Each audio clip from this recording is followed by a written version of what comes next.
That hurt.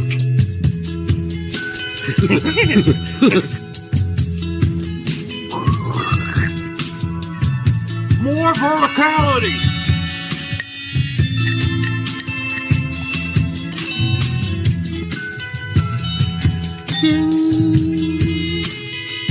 Recording in progress. All right. Welcome to the Straight Red Card. I'm getting really good at timing that. All right. Welcome to the Straight Red Card. All right. I'm getting better at that. Today we have a special guest. He's been on before, so you probably know him. And, you know, it's a small little soccer world we all live in. But we have a special introduction today, actually. Michael Cameron has provided us with your intro specifically, and I'm going to read his intro. He wrote it and sent it to us today. So where is it, Brett? Can you get Michael Cameron's post up? All right. Michael said, Sam Stokes is a U.S. men's national team and MLS YouTuber with nearly 10K subscribers. Sam has interviewed big names in the U.S. soccer landscape, such as Alexi Lalix, Meg Swanik, Herc Gomez, and others. I think that's all. Did he have more? And then I don't know why he cut off. Maybe he found out it was us. But hey, Sam, thanks for coming back on. And if he didn't even mention your show, which is the Yank Report, and if you're not there yet, go there. How are things going? Always a pleasure, man. I'm glad I could make it in. Always a unique introduction, so thank you for that. Thank you to the turd in the background for that one. He'll be around, I'm sure, for the show. He often comments. So I think he comments on other people's show now, too. And then they actually know what that means, which is, you know, we know Michael Cameron knows what it means, too, unfortunately. Unfortunately for Pete and me. So I wanted to catch up because the first thing that really intrigued me was watching all those videos with you and Tack. How was hanging out with Tack? Oh man, he's a blast, man. He's just as fun to hang out with in person as he is to, like, watching his videos. Really personable guy, really funny guy, and just, of course, just talking about soccer and Brazil nonstop. So there's a lot of that. Yeah. Did you have to say, hey, enough of that already? Well, we ate at 2 Brazilian restaurants. Holy crap. Every time it was time to eat, he was like, I want to go to a Brazilian restaurant. I'm like, all right, man. Really I guess expanding his palate, huh? Yeah, I guess we're doing Brazilian again. At both places, the wait staff only spoke to Tack and only spoke in Portuguese. So cool. He just ordered for us, and then food arrived, and there we go. But yeah, he's great. You guys walked around a lot. I saw some of the footage. Anything not captured by the camera you can tell us about that happened while you guys were there? Did people notice you too and Tack both? Yeah. We met a lot of people. A lot of people would talk to us, especially whenever we went to where, like, the Scuffed podcast tailgate was. So we met with, like, Adam Bells, and there was a lot of people. I think, like, U.S. Soccer Twitter was stationed at the Scuff podcast tree. So once we got there, it was like we ran into a whole bunch of people that we had recognized from Twitter interactions and stuff like that. Cool. So yeah, we met a lot of famous people in the U.S. soccer community. And you both had your own table there? It was the tailgate, man. It was we were standing under a tree. Yeah. I think Jay Hernandez walked up with a 6-pack of Modelo's and handed those out. Of course, Tack doesn't drink, so I grabbed one of the Modelo's and enjoyed that. And it was really cool to just hang out with people that you can talk to on the internet and people that you have this thing in common with, and kind of share a beer and kind of talk about that shared experience. I know Filippo mentioned a lot that, like, on the internet and on Twitter, sometimes there's, like, a lot of hostility and, like, anger and things can be misinterpreted and stuff like that whenever you're just discussing on Twitter or on the internet or wherever else. But whenever you're in person and you're looking at somebody in the eyes and you're talking to them, you understand how much mutual connection that you have, how much you share, and like how small your differences actually are whenever it comes to this national team. That it feels like, where everybody's in different camps on the internet and we're just all having these all-out wars. But in person, you realize that there's just there's not that many people out there that care about this national team as much as the people who are going to these games, and you have a lot more in common than you don't. Right. I'm Everybody's glad. always nicer with a beer in hand too. So Right. Until you get too many beers, and then Yeah. maybe not so much. That's true. So I'm glad you guys didn't get beat up, by some, large mammal who was actually upset with you. So, although I think he's not that short, is he?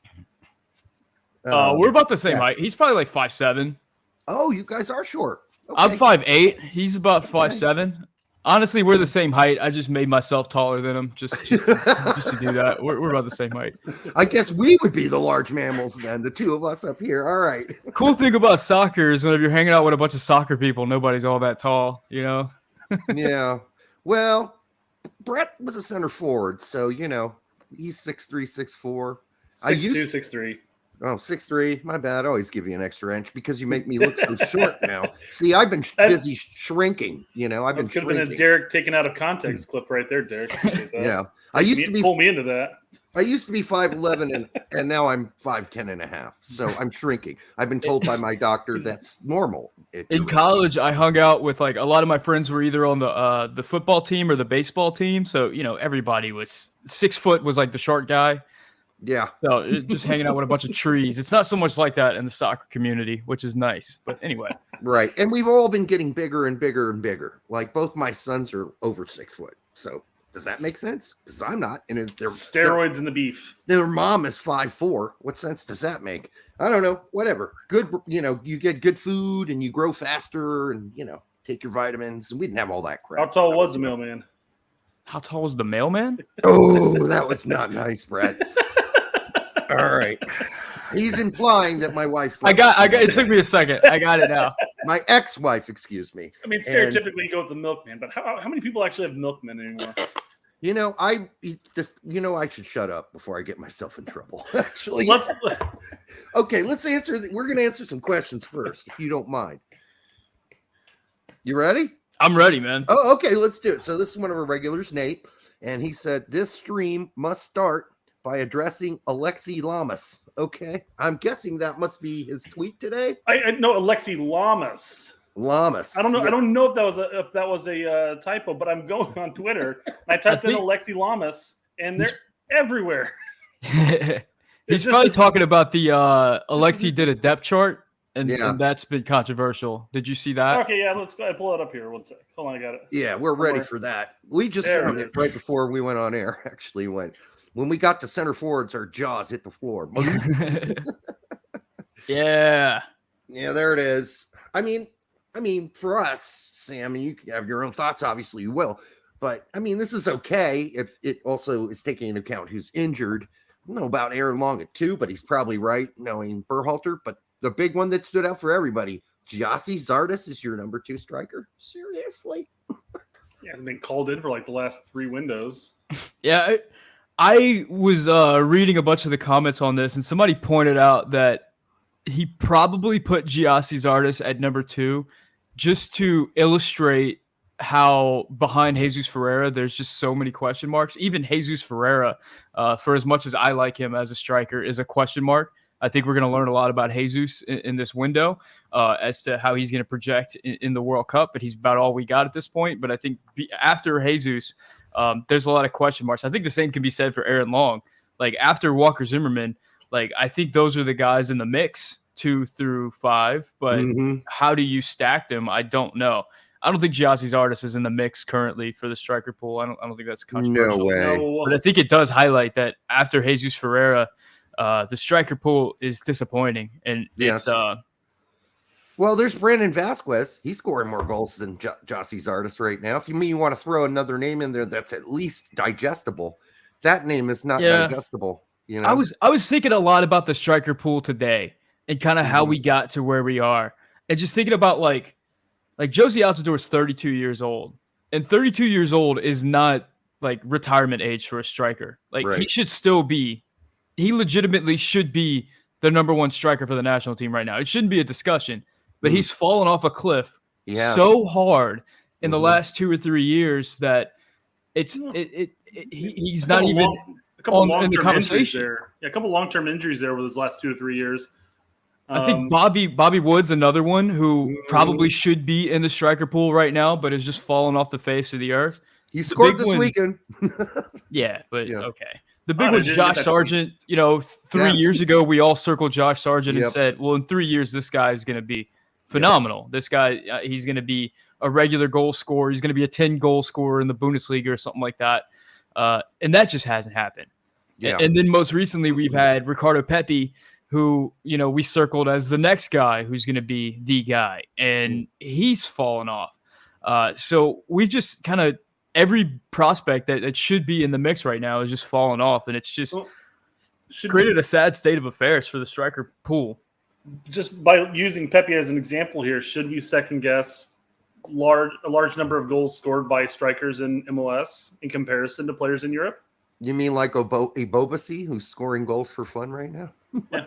We all thought he was out. We thought, yeah, he's ceiling. Done. I don't look at how many goals a player is scoring so much as like how they're scoring goals. I always think that the context is the most important thing. What are they scoring a lot of different types of goals? How are they constantly putting themselves in goal scoring position? Are they getting a lot of gimmies? You know, is it just a year where everything's falling for them? Is everything falling into place? Or are they like the straw that stirs the drink and are making things happen?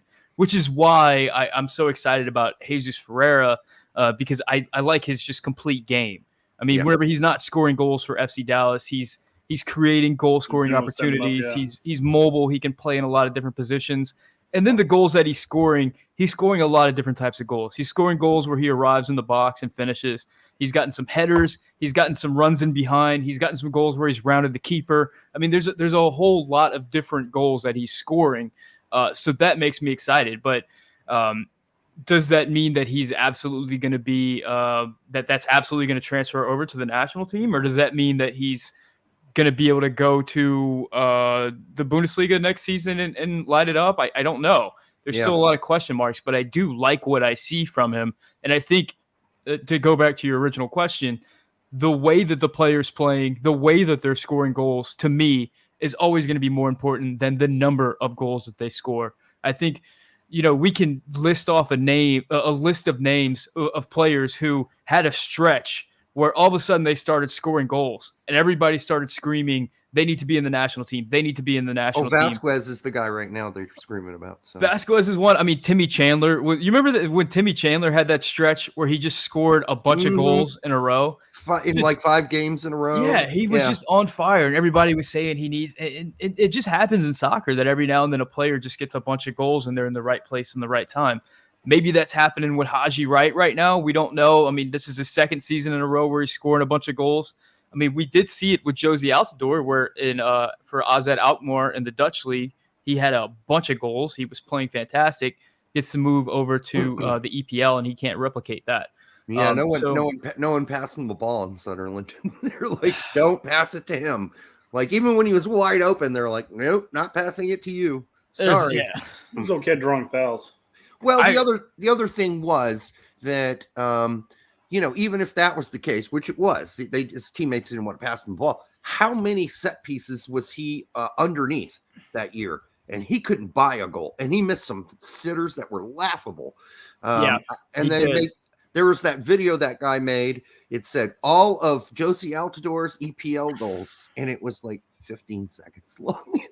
I'll never forget. There was one game against Arsenal where he made a move on a guy, got into the box, and he was pulled down, but then fought that off and scored a goal. And it was an absolutely remarkable goal. But the referee ended up giving the penalty, and I think, or the foul, and Sunderland ended up not doing anything with the foul. If they would have done play on, it would have been Josie's goal for Arsenal. Yeah. And in my mind, that would have kickstarted his goal scoring career, and he would have had a much different, he would have scored goals right and left for Sunderland, but instead it just like had him nosedive even more. But seems like a bad use of advantage. That's all I'm saying for the rough. I missed that one. Great use of advantage for Arsenal, I guess. Yes. So, there are some hot guys, but listings artists in there, that's just that's just trolling people. Yeah, I think it was. Yeah. You've interviewed him. I think I remember you interviewing him. I watched a show where you did that. Yeah. They're all about those out of context takes today, man. I swear to God. But he seemed like he gave a shit on your show, and he wanted to talk, have a conversation, not just be like, I am the priest and you are the flock, and you will ask the questions and I will answer them. So what's Chris Gary saying? What about now? What up, Chris? Casanova. Let's see. There were some hot guys. I'm glad I wasn't the only one that heard that. Did I say that? No, Derek goes, yeah, there were some hot guys there, but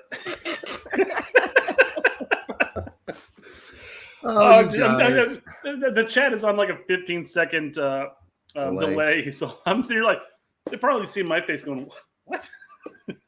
What are you talking about? Oh, man.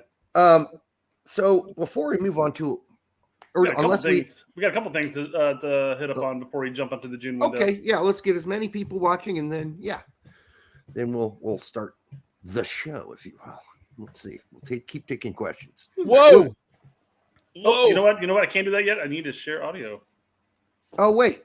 Before you do this, so I haven't seen this yet, Sam. Okay, but word is from Brett is that you have started a new line of undies and junk enhancing Speedos clothing line. So 2 questions. Do you model them? And 2, legit banana hammocks and everything, man. What's up with that? If you guys want to show a video, you should show. I put together a 30-second commercial for the business instead of showing the 5-minute YouTube thing. I was going to show the first 30 seconds of it. Too. Oh, okay, yeah, you can do that. But where's that at? Oh, shoot, where is it at? I think there's a YouTube channel I believe called Since. Let me look it up. Since 76. Since 76. 76 apparel. Since 76. Is it coming Come up? up with porn. No, that's a different number, Brett. Can I send you a link on Twitter? Yeah. All right, I'll do that. D-Right Production since 76. I'm not sure what to think of that. I thought you said D-Rec for a second. D-Right. Yeah. So while we're finding this, tell us a little about what the hell's going on, and then we'll play the vid. Yeah, give me 1 second. I'm gonna send him this link. All right. All right, I sent it to you on Twitter. All right, so I've always been frustrated by the lack of t-shirt options for U.S. soccer. I've always been one to go to a U.S. soccer shop. I always peruse it all the time. In fact, the other day I just bought a gnome. U.S. soccer has a gnome for sale. Yes. Which I don't know why, but they had that. But anyway, their shirts. They're very expensive. They're like $40 for a t-shirt. The design's kind of lame. Whenever I buy them, they're not very great. I've always been disappointed in that because I feel like kind of capturing culture and wearing your favorite teams is a great way to expose new people to whatever you're interested in. And it helps, that culture helps grow whatever fan base that you're supporting. And the lack of that in this community, I feel like is a disappointing thing. So yeah. I met with a t-shirt company in my hometown, told them explained to them what I wanted to do. Then I met with a designer who's one of my good friends who happens to be just one of the best designers in the country, in my opinion. He's won all kinds of awards, and actually through the YankReport and through me being involved with this, he's kind of become more and more of a soccer fan. And he texts me about soccer now. So whenever I pitched him the project, he got on board with it and gave me a nice discount on the price. So that was good. But I pitched him a bunch of designs. He sent them to me, and I thought that they were absolutely great. So we're rolling out with the first design, which is the Kings of CONCACAF shirt that I have on right now. And what we're going to do is drop style releases. So it's going to be I know you guys are big sneakerheads like Greg Berhalter. And generally, whenever Nike releases some highly sought after sneaker, there's they only release it in a small window. So it's not like you can get it, you have to be there in time to get it. And that's basically what we're doing. We're doing the first drop on June 5th, and you'll be able to get the Kings of CONCACAF shirt. It's available in 6 different colors. It's only going to be available for a week. And then after that week ends, we'll close the store, and then next time we'll drop another design. I put a bunch of the concepts that we have so far in this video, so you can kind of see some of the different ones. It's a project that I'm really excited about. it's something that already I've kind of shown a bunch of my friends, like my in real life friends who aren't soccer fans, kind of the shirt, and they're kind of curious about it. And already I've had people go, dude, I really like that shirt. I don't know what CONCACAF is. I don't know what this even is. Nobody does. But I like the shirt.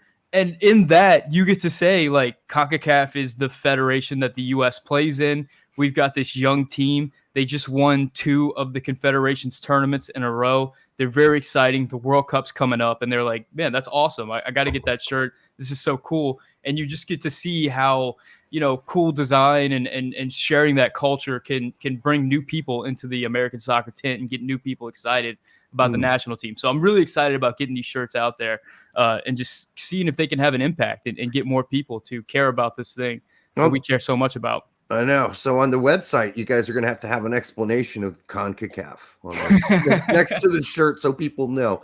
But what you're saying is no junk enhancing Speedos, though. Not yet. I mean, Okay. We'll see. We'll get banana there. hammocks come out next year, Derek. Okay.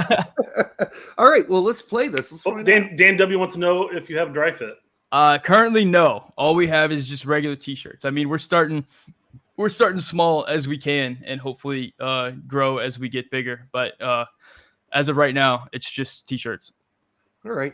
That's cool. Hey, man, we got T-shirts too, so we know that people like you. They'll go out and like what you're putting out. They'll go and get it. Chris Gary is asking if we have a caricature of Michael Cameraman. That's on our Teespring. That's on our Teespring site, Chris. Yes. You mean the turd? We sold any of those. I'll have to go check. No. I think we sold one. I feel so bad for Michael sometimes. Yeah. That is inside baseball, boys. And I'm sure Michael's a great guy. I swear. Yeah. I'm sure he is. So we apologize for calling you a turd. All right, let's check out. It's a gag we can no longer not do anymore. So sorry, Michael. Yeah, we have to now. Sorry, buddy. Yeah, since '76. There's a reason why U.S. national team fans own so many jerseys. U.S. soccer apparel stinks. And since '76, we're looking to change that. Our goal is to grow the fan base through dope designs that fans will actually want to wear. But our shirts won't be available 24/7. We will be opening our store exclusively for limited time only drops with limited merchandise. So follow our socials and sign up for our mailing list so you don't miss out on the next drop. Because Americans were not built to celebrate quietly. We are the land of the free and the home of the kings of CONCACAF since 1776. You do model them. Man. Yeah. That was good. Yeah, that's sweet. You need to get that up as your intro video for your YouTube channel, by the way. That's a good idea. Yeah, might as well. I mean, hell, when my album comes out, I'm sticking that under people's face. There it is. It's out. Buy it. Today's the first day that I put out a video on my channel, and today's the first day that I really publicly told people about it. So, cool. Yeah, we're brand new. We're glad to be the David Letterman of your movie release, metaphorically. That's really cool. All right. So, Brett, you said we have more questions before we moved on? Real quickly, do we want to go over the difference between USA and Europe? Oh, God. What was that? Was that the toilets? It was the toilets. Maybe Sam can explain this to me. What the hell? Why do we have a cutout piece of toilet in the USA? Not my house. We have the normal European toilets, apparently, but who benefits from that cutout? I want to reiterate that this is more of a public use. Yeah. Are we supposed to accept that there's no toilet seats like that in Europe at all? At all? Really? I don't know. Maybe we're not really good at sharing the benefits of having a hole in your seat. The Yanks have big balls, Europeans little balls. I feel like there's better photos that represent the difference between Europe and America, but the bidet, they missed the bidet next to it. Well, and I also think if you're taking a number deuce, that it'll just allows for another hole for splashing to occur out of. Yeah, and it allows you to fit the little toilet seat condom thing if you need that. Sparkle's got it. Large penises. Come Shout on. out Sparkle. Large men? I don't know. I don't know. That could be it, but I'd like to know for reals. And I thought maybe Sam might know. So we thought we'd ask. I don't know if I should share that, Chris. Because Sam's from Louisiana, and that's really close to being French. Yeah, it is. Somebody in the comment section said, shout out Louisiana. Hey. Yeah. Oh, cool. ICU, Louisiana. This one right Yeah, here. I see you, Louisiana. Yeah, what's up, man? So How are I you? don't have the Really good luxury, idea. by the way, Sam, of looking at the private chat while we have our show because No? my computer will crash if I start watching the chat. Yeah, it just does. Doesn't like chat. So chat and this going on at the same time is too much for my laptop. Ash Hall says Sam is a member of the Versace family. Confirmed. I don't know what that means. Maybe you guys can give me some insight on that. You know See who Rogelio in there. You know who Versace is, don't you? I know, like I know the name. I know that it's a fashion. I know like $90 Donatella t-shirt is what's Versace. there. I don't know what. Yeah, he started out by making T-shirts and Speedos. Okay, That's- Chris really? is calling me out. Yeah. Here you go, Derek. This is why. It's for peeing between your wife's legs when steering the toilet. All right, well, glad to hear you guys are flexible in that manner.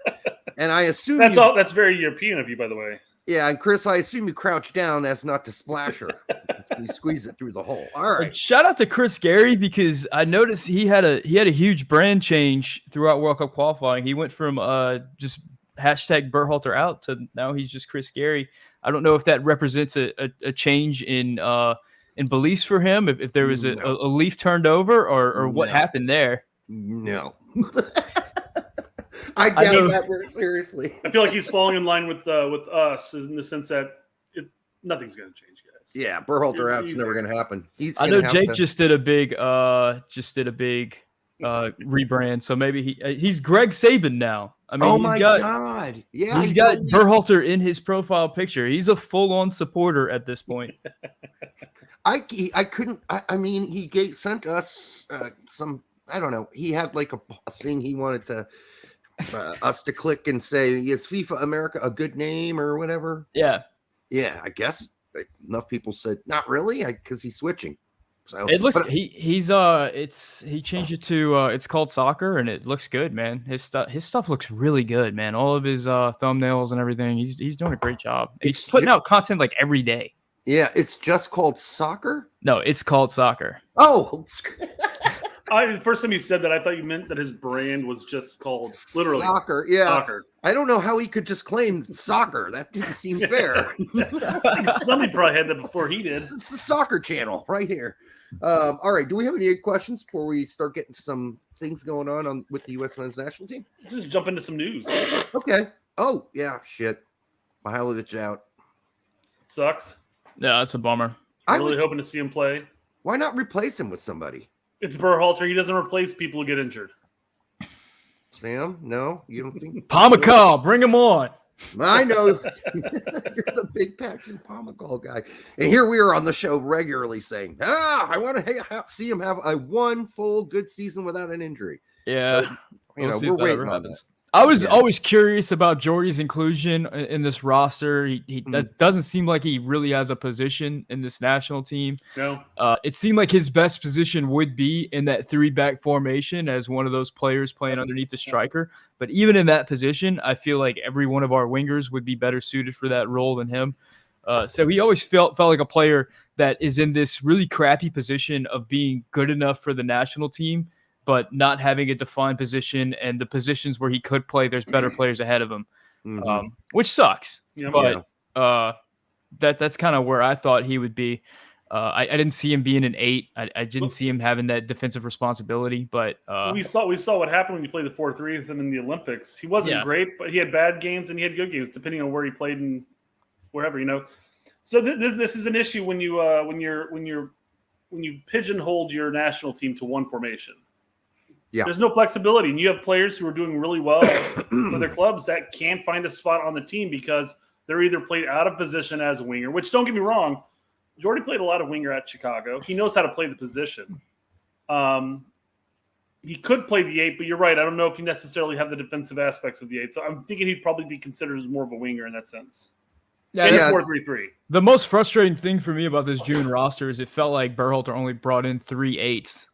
He brought in McKinney, Musa, and Luca de la Torre. The other midfielders that he brought in were Mihailovic, Roldan, and Malik Tillman. And, in the press conference, he even said, we don't know if Malik Tillman can play the 8. We don't know if he's got the defensive responsibility. And I'm assuming he doesn't, because that's not really what he does. And right. Gosh, the 8s have so much defensive responsibility in this system. And then Mihailovic, we just went over him. And then Christian Roldan has not played hardly ever or hardly at all throughout World Cup qualifying. Whenever he has, he's been a winger. And what he's looking good at with Seattle right now is more in that wing position. So he doesn't really look like an 8. So it seems like they only brought in 3, which I feel like is disappointing. But at the same time, I understand that I don't think anybody likes this, but I think the reality is, in Berhalter's mind, we do have a 4th 8 on the roster, and it's Kellen Acosta. Yes. And I think whenever he doesn't want to use Kellen Acosta, I think that's the reason why a big component of big component as to why he wants to implement that 3-man back line. So if one of those midfielders is out, if Tyler Adams is out, you can go to that 3-man back line, and then you only have 2 midfielders as opposed to that 3 midfielders, and it kind of alleviates a little bit of that stress on that position. I felt like Pomacall would have been great, but I know and that's kind of a non-starter at this point. I think I'm ready to let that go. But that, for now, at least, but I mean, he could make an amazing comeback, but right now nobody will touch him in Europe because of his injury record. So he'll, he's going to have to prove something. I mean, if they're buying up Tessman, shit, why not Pomacall if he stays healthy for a couple of years? True. In the last few years, because of how successful the young players have been from the U.S., we kind of forget that the model of a teenager from MLS heading to Europe hasn't been the classic model for the U.S. men's national team, nor MLS for the 25-year history of MLS. It has long been that the 23-year-old veteran gets the move, and there's players that potentially could be that. Like Miles Robinson is not that. Miles Robinson is like 24 years old right now. Miles Robinson has a lot of soccer ahead of him once he recovers from that injury. I was gonna say he's also had 2 season-ending injuries. I mean, that's something to be concerned about. No, you're right, and that is a big concern. But I look at Jordi Mihailovic as another player that may fit into that category, who's not a teenager anymore. He's in his 20s. Maybe somebody like Eric Williamson, who's like 25, something like that. Maybe Paxton Pomacall. Jesus Ferreira is on the younger side at 21, but there's a few guys that could be these kind of late bloomers that end up on that Clint Dempsey path or that Stu Holden path or, Jeff Cameron path that make their way over to Europe a little bit later and end up being sort of this surprise player that nobody was really expecting that's going to be relevant in the 2026 World Cup that we sort of wrote off this year. Yeah, and being injured, I think, is his biggest nemesis. I mean, it's not a surprise, but it still surprises Fabian Johnson that nobody wants to sign him. So, but you have to stay healthy, and nobody wants to sign anybody who's hurt all the time. So you're going to have to prove you can go 2 or 3 years without being injured because, I mean, his injury record is unfortunate. And unfortunate. So Colin breaks it down and says that Lletget and Mihailovic are wings or second strikers or 10s. Unfortunately, we really don't play with 2 of those positions. Right. So, again, that's going to pigeonhole Mihailovic into a wing, which, again, he's capable of playing. Just might not be his biggest strength. I think unless you're on U.S. Soccer, I trust show. Then you think we do play 10s. Okay. Yeah, that's weird. I do think that part of the decline that we saw in Sebastian Lletget for the national team occurred because our 8s went from being a little bit more involved in the attack to being a lot more defensive. And whenever we made that shift, it didn't fit Lletget's play style at all. And that had a lot to do with his decline. But a lot of it also had to do with him just not quite being at the level anyway. And he also had form with his club. He had declining form with his club. So I think all of that combined added to the decline of Sebastian Lletget and the subsequent removal of him from the national team. Yeah, and I've always said it before. Anybody who was paying attention noticed when he came back from that serious injury, he was never quite the same player. Like his ability to run in a straight line was still okay, but his ability to make the quick cuts kind of fell off the wayside a little bit. So, and when you're already on the edge of making the team, a little thing like that makes a difference. Go ahead, Brad. I'm sorry. Oh, no. You're in the middle of a conversation there. So, Okay. I was just going to bring up that Rugged Nugget TV says he would like to see Aaronson brought in. Yeah, I mean, I would too, but it looks like, that's not going to happen this time around. And I don't know. Here's another guy in his 20s, Sam. I mean, why not give him a sniff? If Jordy can't come, call up Allen, get him on the team. I can see that. I mean, he seems to be another guy in this exact same role that we keep discussing, where there's not quite a role for him in this national team. So give him a shot. I don't know. To me, I think if you're handing out shots, I think the person I'm most excited to see get the shot is Malik Tillman. Oh yeah, at this point. Yeah, I thought that was very exciting, and that he's made that one-time switch already. So yeah, that's pretty crazy. And then other news today, another one-time switcher was Sam Shashua from Tenerife. So nobody saw that one coming either, because I mean, not many people even knew he was American or had the ability to make a switch. So so that's good news. All right. Yeah, you just broke that news for me. I didn't know that. Okay. Yeah, I would have this guy. He's a friend of mine, and he would always write me. He said, I still don't think the Shashua brothers are U.S. eligible. I'm like, why? Why do you think that? And he just didn't believe it. Well, we have proof now. When will Mixed Diskerud get a chance? When he 10 years ago. When he leaves the Cypriot League. 10 years ago. He had his chance. He had a lot of chances. And some of them are good. Yeah, some of them were forgettable. Yeah. What do you think about this, Sam? Patrick Vieira's Crystal Palace are reportedly considering a move for Chris Richards. I mean, interesting. I just want to see the guy playing, man. Like, we really need him playing. I was thinking, I just went on that rant about the striker position and all the players that we had high hopes for that kind of crash and burn throughout this last 2 years. I think another guy, maybe not quite as drastic, but also kind of taken some of the excitement out of the national team discussion heading towards the World Cup has been Chris Richards. Because I think a lot of us 2 years ago had Chris Richards circled as saying, like, by now he's going to be one of the no doubt starting center backs for the national team. He seemed to be on that trajectory. And while he has shown some glimpses and he's gotten some regular minutes for Hoffenheim, he's also dealt with some injuries and he's been out during some key times where he really could have solidified himself. Really devastated that he's not going to be a part of this June window. Just yet another opportunity for us to get to see him potentially in a moment where we need somebody to step up and seize a starting center back role. He's not going to be available for that. And it's just, it's another kick in the pants for a guy that I think a lot of us had high hopes for. Not saying that he's going to be disappointing or anything like that. And potentially maybe he does get this move to Crystal Palace or anywhere else. Maybe he stays at Bayern and he ends up being the starting center back for Bayern, and we're not even having this discussion in a few months, but I somehow doubt that. I doubt that too.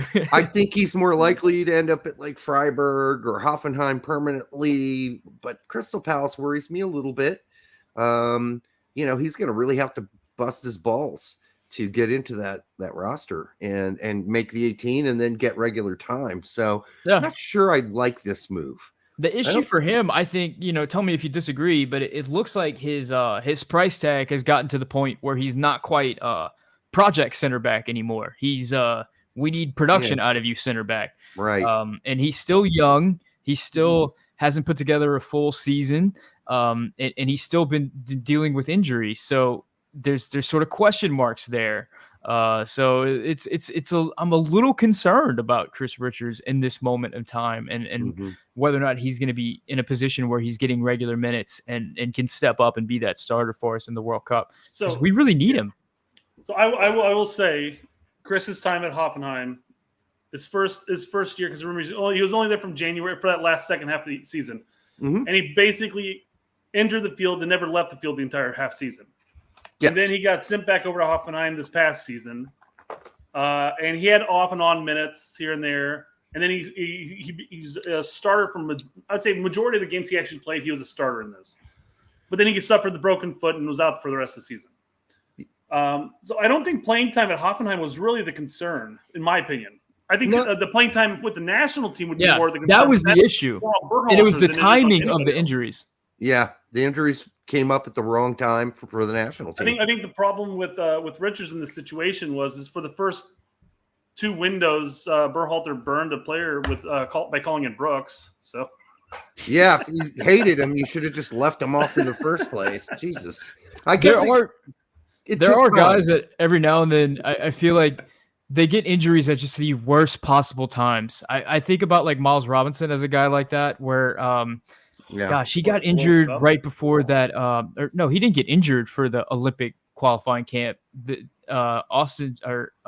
Atlanta just didn't let him go. Well, he got injured on the previous youth cup that he got brought into. Yeah. And then Atlanta said, "No, we're not letting you take him again." You know? Yeah, so he just kept having these moments in his career where everything was set up for him to explode, and he just was not able to play for one reason or another, be it injuries or be it his club not releasing him at these really opportune moments, these moments that make players' careers. He just didn't have it happen for him, and now he's in a situation where he's kind of at that point in his career, at his age, where now's the time for him to really be looking to make big moves, and he's going to be injured for a World Cup where he was looking like a starter. It's really disappointing for him. I look at somebody like Josie Altidore as similar in that vein, where Josie just seemed to get injured every time the U.S. had a big game or a big tournament or something like that, and just never Ramos did the same thing. John O'Brien is kind of the poster boy of that. Yeah, there's these guys that just go down at the absolute worst times, and it kind of breaks your heart to see that. Hopefully, that's not what we're seeing with Chris Richards. I will say with Richards, his one big injury was the broken foot he sustained while playing for the United States. So that says a lot that he was at least playing for a mid-table team in Bundesliga consistently. I will say also, I read some reports coming out that that Bayern were actually interested in giving him a look this summer as a potential player, as a potential center back option. Not necessarily a starter per se, but at least viable option. Maybe not necessarily loan him out again or sell him, but at least a viable option. The number 3. Sure. Yeah, in the rotation, maybe. I mean, that's as good as it's going to get. It's not like Bayern doesn't play enough games that they may have to rotate through center backs. Bayern are going to go out and buy the best center backs in the Bundesliga this window. Yeah, they could. I mean, they could loan him out and just kind of keep an eye on him for another 2 seasons, or they could sell him and then buy him back. You know, they're not the biggest spending club in the world, and they tend to be very smart with their money. But it's not like they can't afford, $20 million for 20. Yeah, best center back in the world, $20,000. He's a steal. All right, we have more. Yeah, one. This is the big talk. It seems like every team under the sun is looking to get Gaga's. Okay. By the way, I just want to clarify so nobody goes back and corrects me. I'm saying potentially in a couple of years, Chris Richards will be worth $20 million. I'm not saying he's worth $20 million right now. The transfer market has him around $8 million. Just so that I don't get a tweet later where. Right. Yeah. This is down the road when he stays healthy, plays regular. Yeah. For good top 5 league. Right. Sorry. Move on.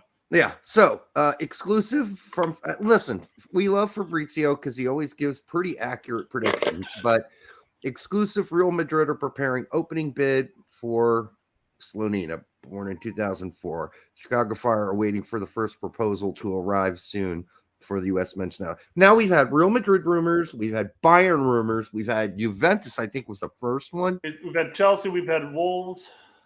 He should not go. Sam, he should not go. I agree with you guys. I think he should stay in MLS. I don't know what he's going to play in MLS. Let's also remember that obviously Real Madrid, Chelsea, even Wolves for that matter, won't use him opening day. They'll loan him first game. They'll loan him out, and there's a lot of talk. A lot of the young players in MLS that people are not even young players, but a lot of the players that they're signing from MLS, they are just loaning them back out to their MLS clubs to continue to get in time. Yeah, well, we've seen that with Chelsea. They're hoarders of players, and so is Man City, and they just loan. And that's a pretty good deal. It is a good deal, but these clubs, Real Madrid, he'd end up thinking I'm playing on the B team at best, and that's fine if he's going to learn something, which maybe he will. But like Brett said, if Real Madrid buy him and say, "Hey, look, man, we're going to buy you. We're going to own your rights. We're going to loan you back to the Chicago Fire for 2 seasons."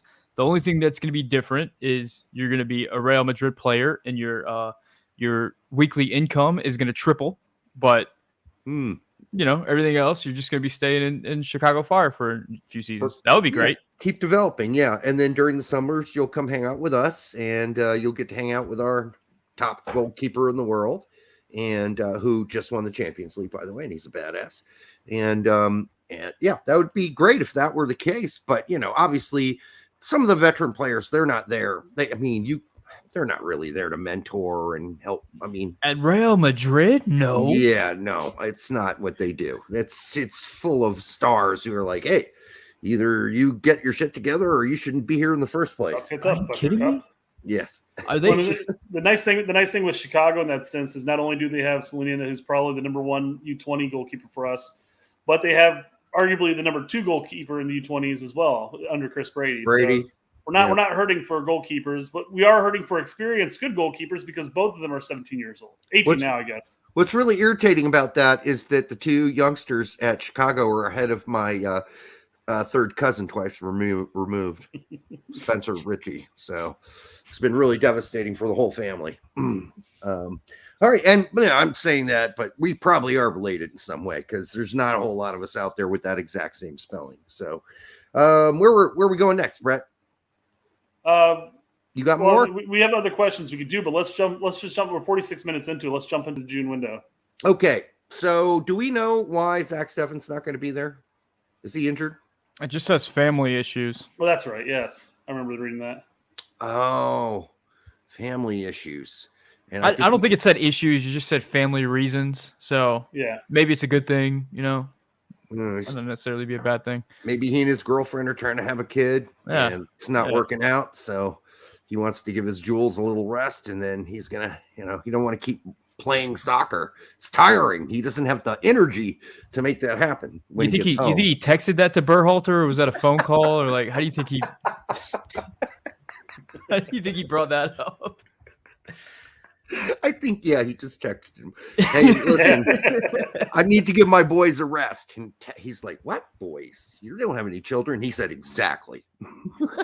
That's why my boys need a rest. All right. So nobody seems to know yet. I don't know. It could be any kind of thing, but family issues. So if they're serious, all jokes aside, I hope it's nothing serious. And then, so that leaves us now with Johnson on the list, right? Okay. Mm-hmm. There are no other changes to this list, as far as I can tell, except for the fact that what we already covered, which is Mihailovic pulled his left testicle and won't be able to play. So there you go. So let's get to it. A lot of feature shows talking about this game with Morocco. What is Greg going to do? Is he going to play the best team he can play against Uruguay and Morocco and leave the other B players for El Salvador and I think he is going to play his best team or close to it in his mind for the first 2 games. What do you think? Oh, yeah, I'm right there with you. I mean, Greg said that in the Stephen Goff interview. He said this was going to be largely a tune-up camp, and he tends to play it straight whenever he says stuff like that, so I don't see any reason to doubt him.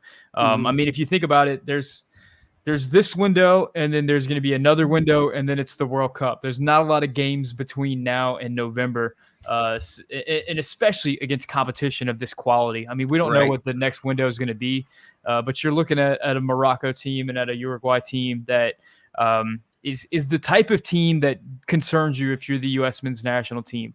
For Morocco, there's not a lot of household names per se, but there's a lot of guys who've been getting a lot of money to play soccer at a very high level for a very long period of time.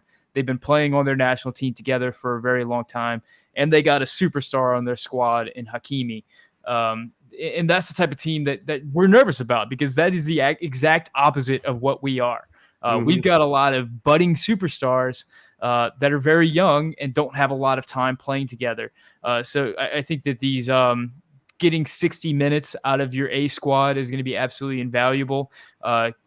Trying to figure out if Jesus Ferreira or giving Jesus Ferreira the proper run out to earn that spot is going to be invaluable. Figuring out who's going to be standing next to Walker Zimmerman, if it is going to be Walker Zimmerman at the center back spot, is going to be absolutely invaluable. And then in the last half hour, the last 20 minutes of the game, maybe that's whenever you see do we have a backup left back in the mix?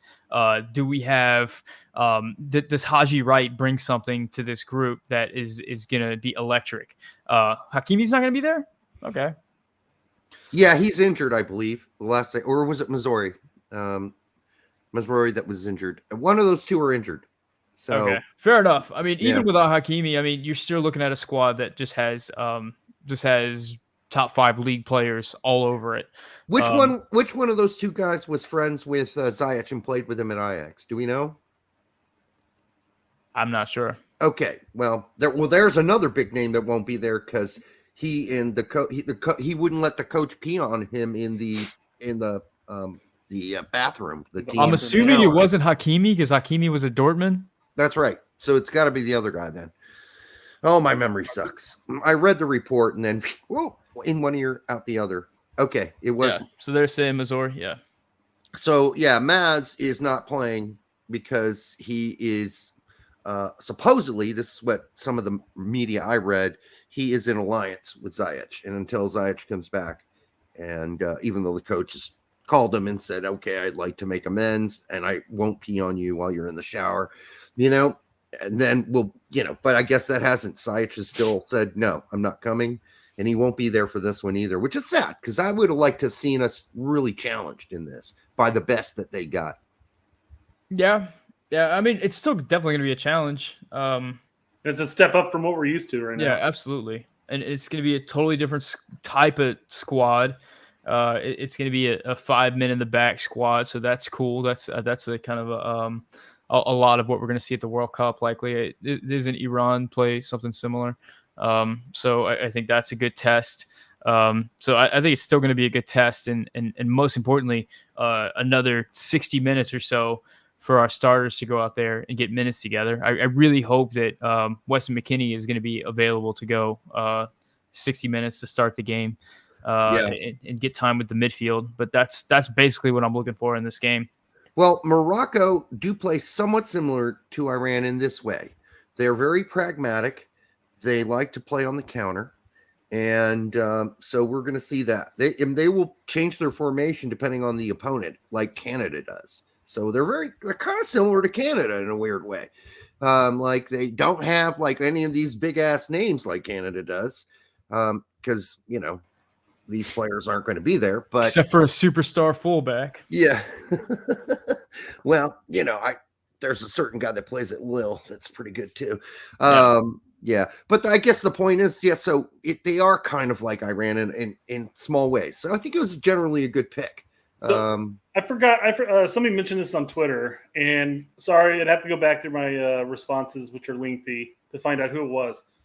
But given the whole Iran debacle with Canada, somebody had questioned whether or not Canada and the U.S. worked together to bring Iran and Morocco close at home so that each of them could scout the opposing player, because Canada plays Morocco in the groups. We play Iran. Yes. It's kind of that was a rumor. Yeah. An interesting take on it. No accident. Yeah. It seems like it to me, at least. All right. So, I mean, what are our predictions? Sam, what's the prediction for this game? I mean, let's say we lose. Is that massively disappointing? How much weight are you giving this game against Morocco, this first one? For me, it's less about the outcome and more about what we see on the field. Do we see growth? Are we excited about Jesus Ferreira coming out of this game? Does one of the center backs step up and get us really excited and feel good moving forward? Do we get to see maybe a Joe Scally come in and play well at left back and get us excited moving forward? Like, I think those are the things that I care more about than if we screw around playing slap ass for 90 minutes and then somehow come up with a win. I would take feeling more excited about the group going forward towards the World Cup than just getting a result, even though the team didn't look good. Why not just start Joe Scally? George Bellow's been pretty fucking low to mediocre when he's played for us. I mean, is there a reason why you wouldn't start Robinson? Anthony. Oh, that's right. They scoped his knees. Fine. That's right. Yeah. So no, I would start Robinson. You're right. But I would definitely put Scally as his backup. I wouldn't. I already know. Nobody's impressed us as a second option at left No. back. No, so not try at all. someone new. I mean, this is a friendly. It doesn't really matter if you lose. Hmm. So why not have Joe Scally as the backup? And we know what we get from George Bello, just like John Brooks.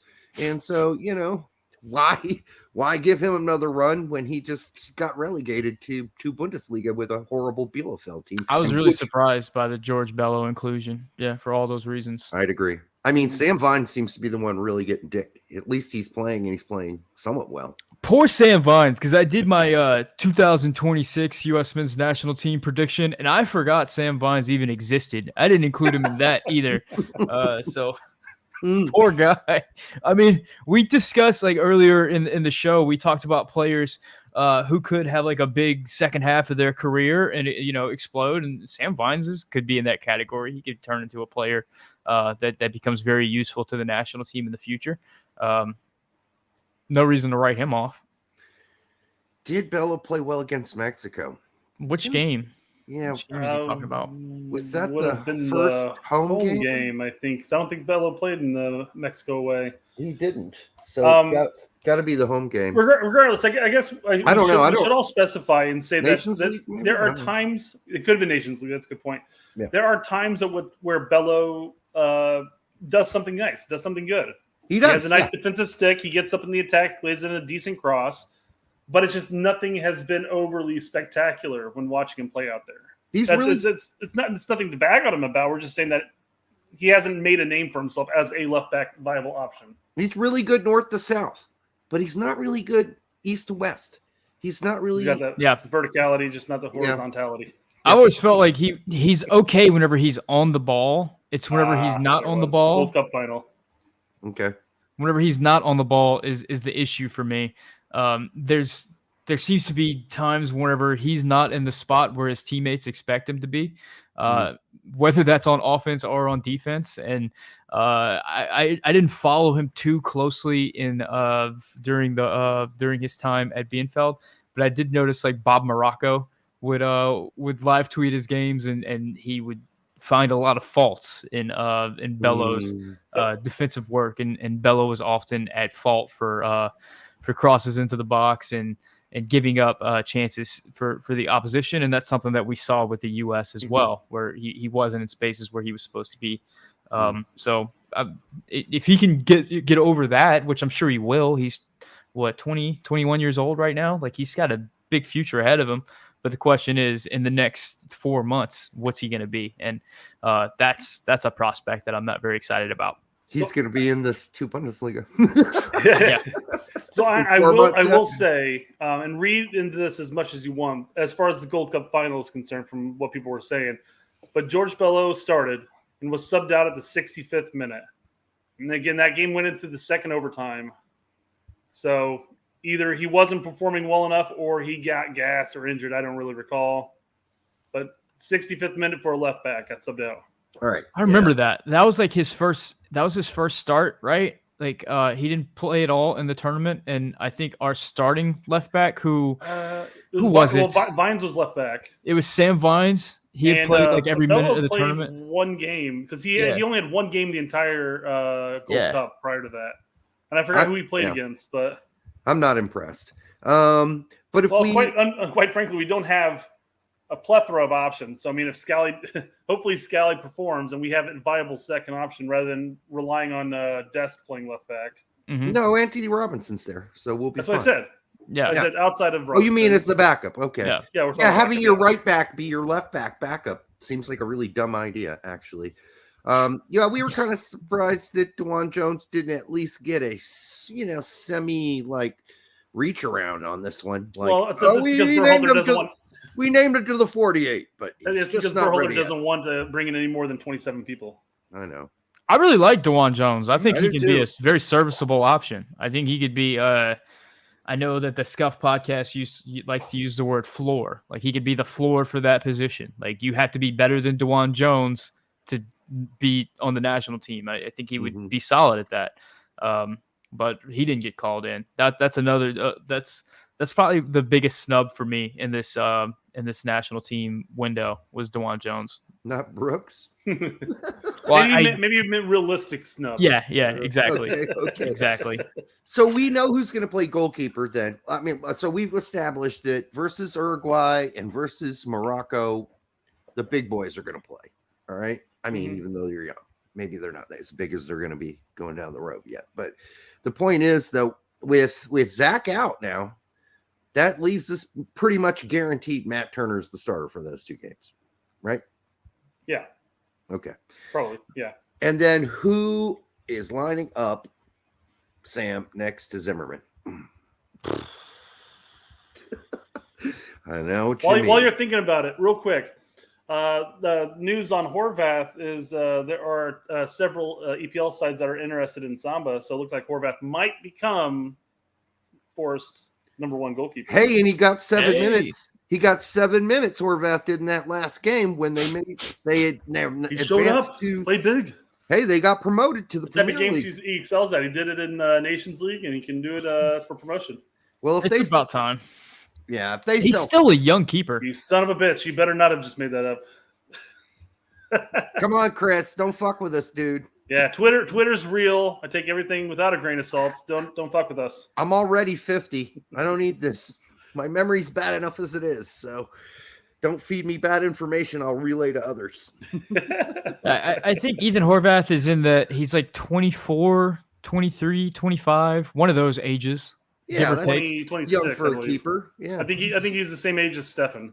26. Maybe I'm wrong. I don't think so. Maybe I'm thinking of Turner. My bad. I think he's going to be 29 in 4 years. I just did a video on this. I just added anyway. He's got to be around 25, yeah. So he's still kind of young for a keeper. He's still got a few years before he's really going to be like hitting that prime as a goalkeeper. But I think the clock's ticking, man. Like he's got to start playing. He's got to start putting some seasons under his belt.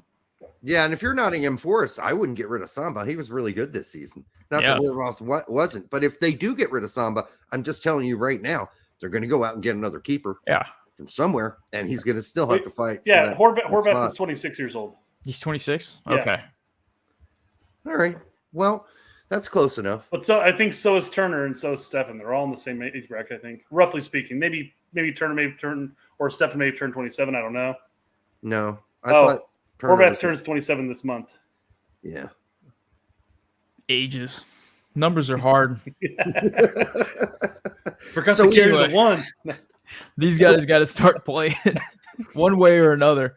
There you go. 95s. They played in the same U20 cycle. Yep. So I think it's going to be, honestly, long. I really do think it's going to be long, starting aside Zimmerman for at least the first game. It would make a lot of sense for it to be long because he's got the most experience with Berhalter and in the group, even though that hasn't been recent experience, he's been around the group a little bit more. So I would buy that. I think the big thing in this window really is going to be, I know this is frustrating, but what we don't see, I mean, this is going to be a 2-week camp. It's a long camp. So there's going to be plenty of opportunity for guys like Eric Palmer-Brown and Cameron Carter-Vickers and Long and Scally to make their case in front of Berhalter and show what they can do. It might not necessarily be in the 4 games that we get to see, but these guys are definitely going to get their opportunity to make their case. So I'm not quite as worried about who's starting or whatever else. It's more about what are they going to show once we're all said and done.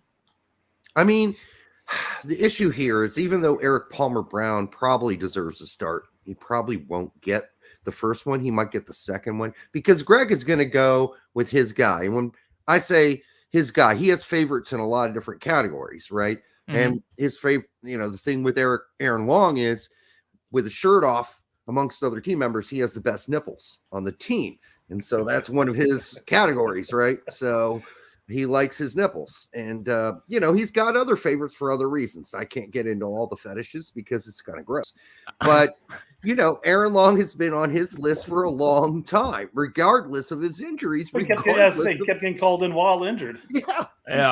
That's pretty impressive. I mean, just because Greg likes to give him titty twisters, it's unbelievable. But, he has his favorites for his reasons. Is Aaron Long athletic? Yes. Is he super fast? No, but he's fast enough to cover Zimmerman when they loop one over our heads on a counter. So I guess it makes sense, Yeah. And I I don't know about you guys, but I do read into the who's the captain a lot. And Aaron Long was a captain of the national team before he got injured. Yep. I think that carries weight. It does. So I think he definitely has that walking into the locker room, that he's one of the big men on campus for the national team, regardless of how the fan base feels about him. I think Aaron Long has that respect because he was a captain of the national team, and I think that counts for something. Yeah, it counts for something.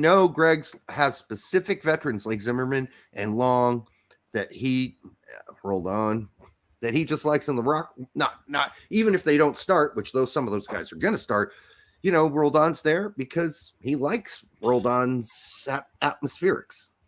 To me, I think Greg picked a 26-man roster and then added Roldan. That's sort of how I read it.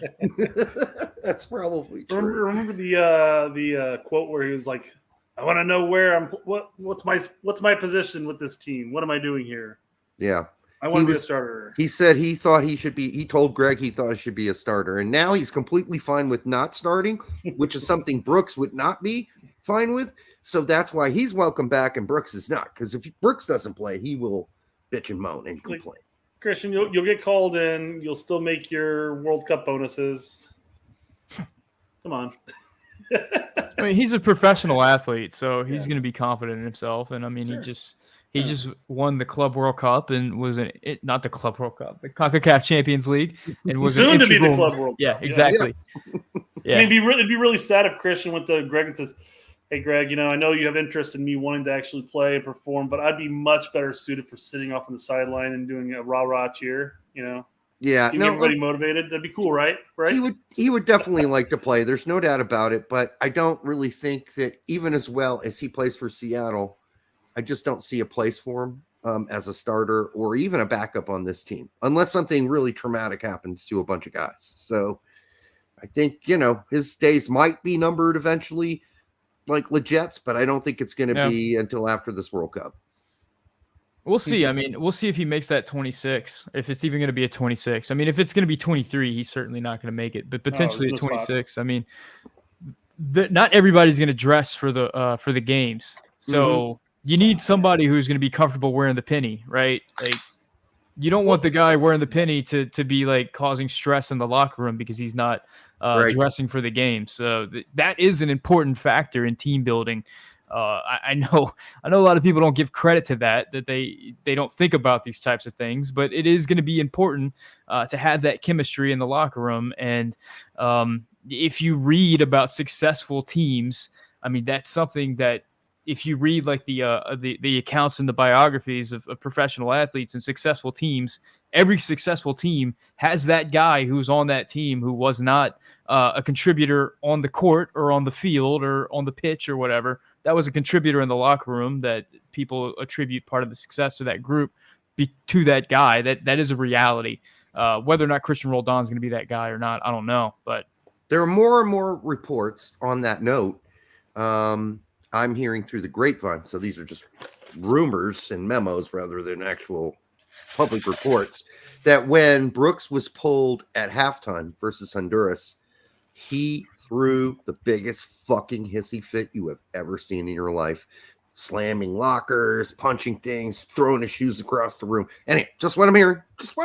I've been right all the time. So if you don't want to believe me now, at this point, if you don't want to believe me, hey, Twitter's finally agreeing with us, Derek. Not you, Sam. I know, you've got to take what I say with a grain of salt. Yeah. I'm a clown, but I know people. So these are legit people. I do have to, well, Meg too. We saw it. We saw it on the broadcast. Like Greg announced it. He said it flat out. We saw his body language on the broadcast, and people on Twitter even talked about like, is Greg losing the team? And that was a big discussion topic. Yeah. Is Greg losing the team just because of kind of the way that he carried on? And I definitely went back and Zapruder filmed the what was it, the Honduras game when we were away in Honduras and John Brooks got taken off the field, and the U.S. came back and won that game. I did watch to see whether John Brooks joined in on the celebration of the goals. And on the first goal where we came back, Like the whole bench cleared and went to join the pile, and I did not see John Brooks in that pile. I didn't see him either. I didn't see him. I know that that's circumstantial and that doesn't mean anything. I'm just saying, if you go back and watch that replay, you will not see the 6'3" bald John Brooks in that pile. Yeah. Maybe he joined right after. Maybe he was just out of shot of the camera. I don't know. Well, let's be frank. Let's be frank. He is a little slow, so he may have just gotten there a little late. Hey, by the way, for the younger people here, I mean, some people here who don't know what the Zapruder film is, that was the footage caught that caught President Kennedy's assassination. There was a goal later in the game where he actually celebrated, so you could see him on camera celebrating. But in the first one, I didn't see it. But I do still think that even drama aside, and I know a lot of people want to make it between Brooks and Greg Berhalter, which is not necessarily what it could be. Statement and basically say it's not the only reason. You're right. You're right, Sam. No. I mean, there could be issues with John Brooks and other people in the locker room. Like maybe he's not a fan favorite with other people. Yep. Maybe it's not necessarily Greg needs to make up with John. It could be maybe John needs to make up with other people. The council, the players' council. Yeah. I'm just putting that out there because a lot of people are making it strictly between John and Greg, and there's no indication that would be the case compared to anything else. It could be a whole laundry list of issues going on. I'm not saying it's John and other players. I'm saying it could be that as much as it could be anything else. What I am saying is, if you told me that John Brooks was going to be our starting center back in the World Cup, the way we're playing now, I'd be very concerned, because in the games that he played for the U.S., he showed that he's not capable of playing that style of high-line defense, high-pressure defense, where you have to defend against basically half the field behind you. He got burned over and over again. And if you do not believe me, I put together a video illustrating like 4 or 5 of those instances where John Brooks just got beaten for pace, and that is a concern. Let's see what Filippo has to say. Filippo says, we have now one of the most vague reporting on, vague reporting on the Berhalter and John Brooks saga. Months after several inconsistent reports, we all figured it was personal between Greg and Brooks. Now we have our beloved media saying sources told them it's a personal problem. Well, fuck you guys, because we were saying that 8 months ago. I mean, not you, Tactical. They're 6 to 8 months late. Filippo calls it out too. Basically, they're either holding on to it themselves and not releasing it, or they're 6 to 8 months too late because everybody else has been saying it. Yeah. Well, do you know what he's referring to? It was a allocation disorder podcast between Sam Stokes and, gosh, I can't remember the other guy's name, Mikel Glacione or something like that. He's a 2-day NA reporter who's a sideline reporter for the Mexican national team. But we don't know that other guy. Yeah, he's Italian, Venezuelan, I think. But anyway, throughout the podcast, Sam was ribbing him for having so many hot takes on Twitter, and he does have a lot of hot takes.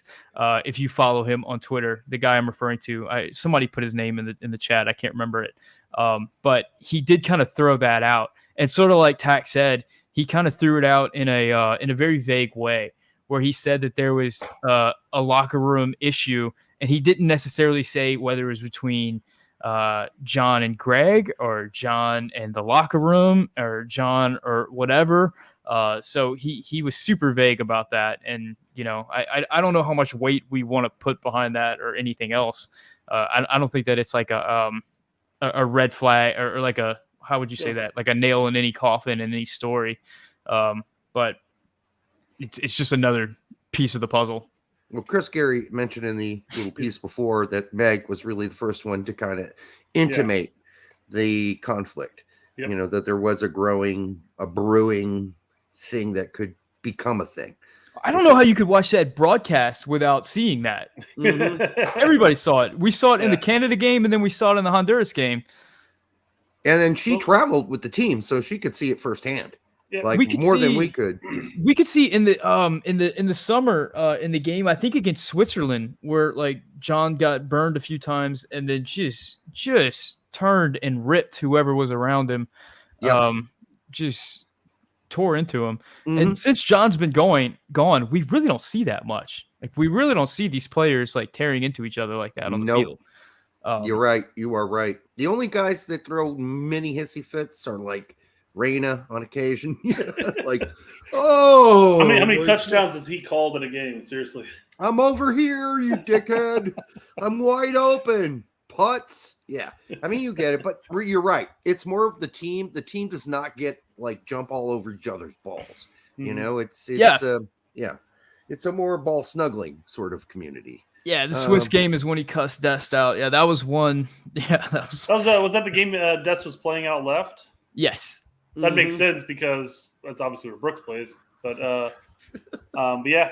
And it really wasn't even Dest's fault 100% at all, but he yelled at him anyhow. I think regardless of whether it's Dest's fault or not, that was how he handled any type of issue on the field. I mean, we saw that a few times from him, and since he's gone, we haven't seen that element, and it seems like the team has been a lot more positive, and that's just I don't have any internal knowledge or anything like that. That's just an observation made from watching these broadcasts. So there, obviously, Berhalter's come out a number of times and said that he's not the type of coach that's going to throw a player under the bus. But is this a drama that he has orchestrated incidentally from not throwing a player, quote unquote, under the bus? Wouldn't it have just been easier to flat out say, hey, there's some attitude issues with John Brooks right now. He's going to be taking some time off the team, and maybe we'll readdress this in the future, rather than keep shifting the goalpost every window until finally you had an entire fan base going, there's something fucked up and wrong with this. Yeah, because there's been 5 different excuses. Yeah. So he hasn't thrown him under the bus. He's drove like a golf cart over him like 8 times. You know, he hasn't thrown him over the entire bus to just get this shit over with and kill the motherfucker. But he's giving him all kinds of injuries and slow damage. You know what I'm saying? Well, I think the big part is that John Brooks is out of contract with his club, and we all know during the season, Bill put out a couple of articles saying that he had an attitude problem and whatever else. So there was already some negative press. We had Brian on our show, and he said much the same thing. Yeah. So there was already some negative press out there about him. So if you end up in a situation where the national team coach comes out and says that he's got attitude issues and he's a problem child, that is hitting John Brooks in his pocketbook directly, right? That's going to make it even harder for him to get a club. So I do understand from that perspective why Greg wouldn't want to throw a player under the bus, and I can respect that. And the second part is if he comes out and says it's an attitude issue or says something like that. Yeah, he can't say that. No. Then reporters are going to be asking players during press conferences what happened with John Brooks. You know, it's going to be that, and I think that could be a distraction as well. And then the other part is, if it's not an attitude issue at all, if it truly is issues on the field, if he comes out and says he's not fast enough, he's getting roasted whenever we play a high line, he's a little bit too old and slow, like what good does that do anybody? You know? Yeah, but that was one of the goalposts he shifted to in the end, though. He's like, he's got 6 to 8 things he needs to work on. One of them is running a 40-4.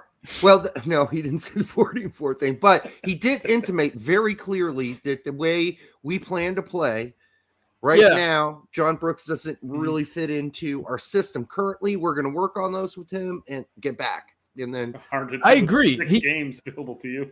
The way he says it, though, is really you have to read into it, because he doesn't say that about John Brooks.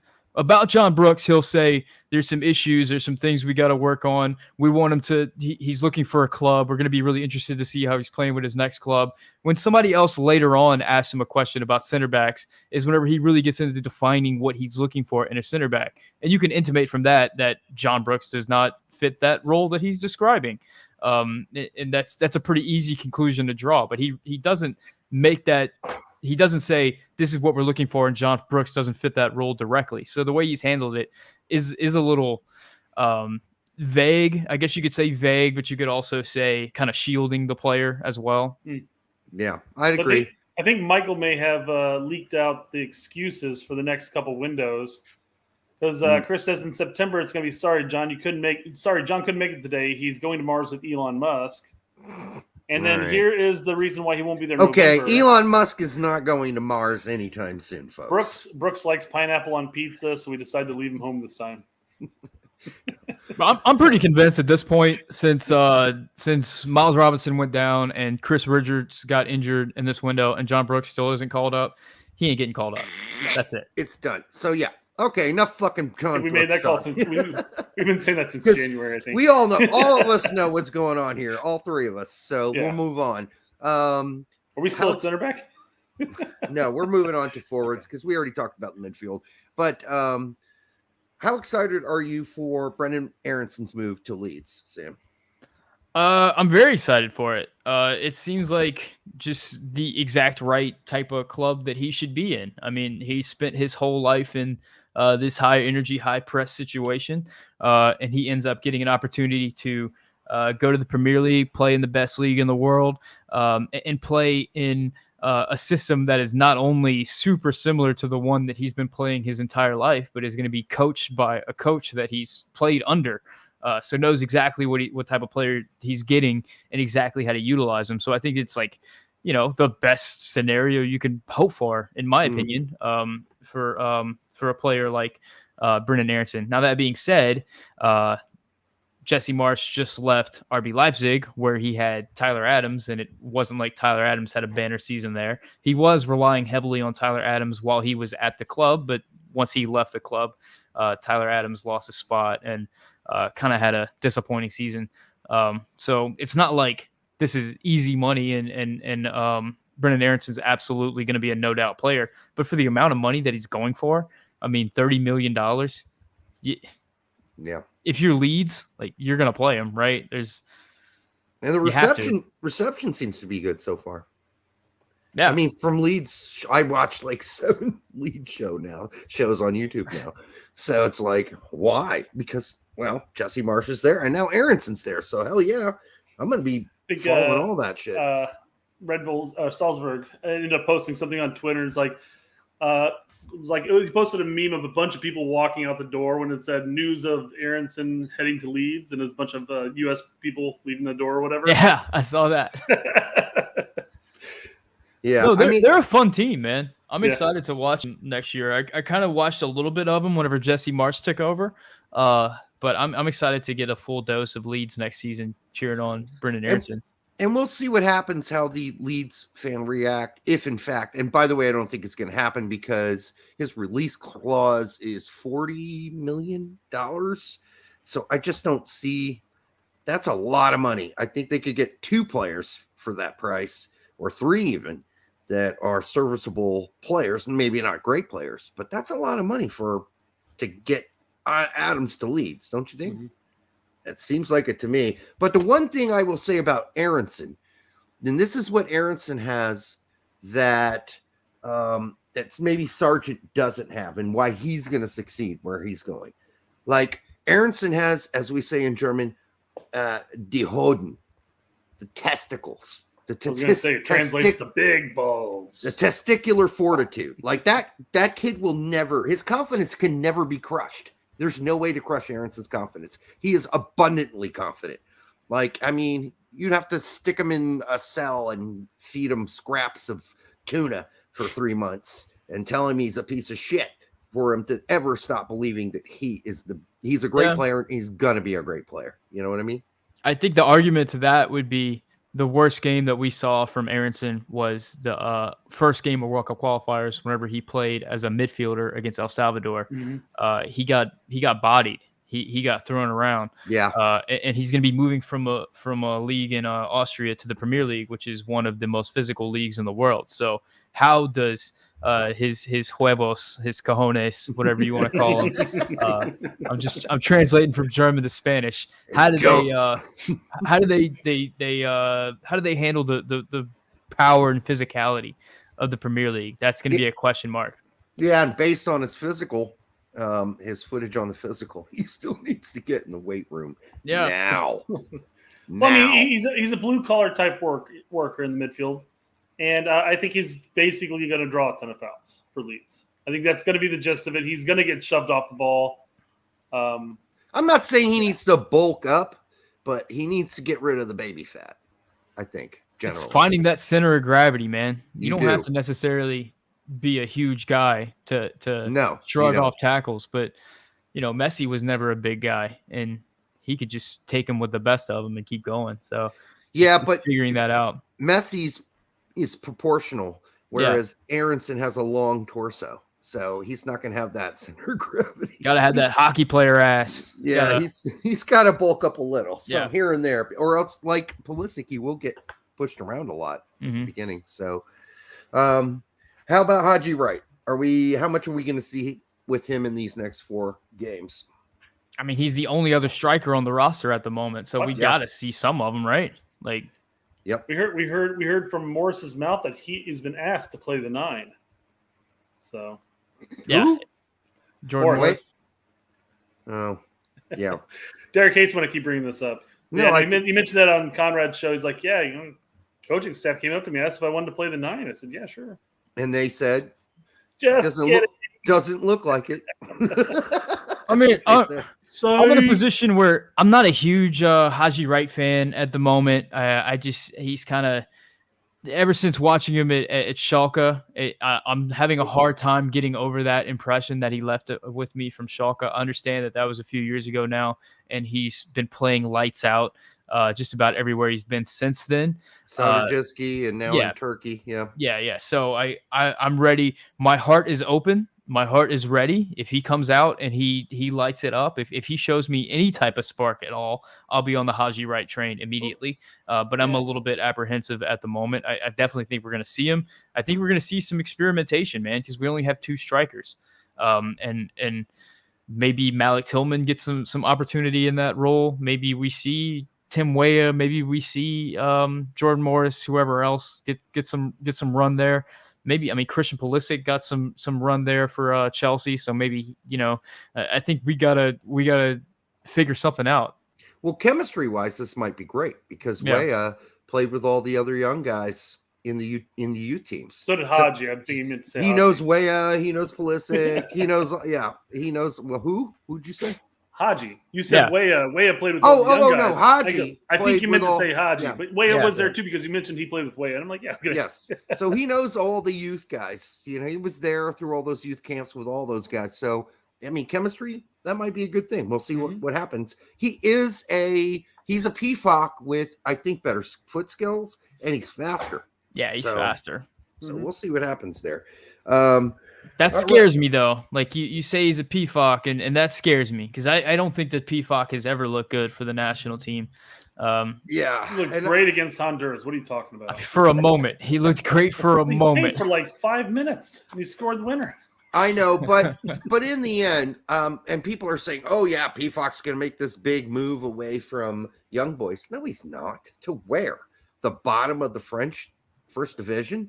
For some new team that just got promoted, because that's the best he's going to do. I'm sorry, I don't care if he's the goal scoring leader in Switzerland.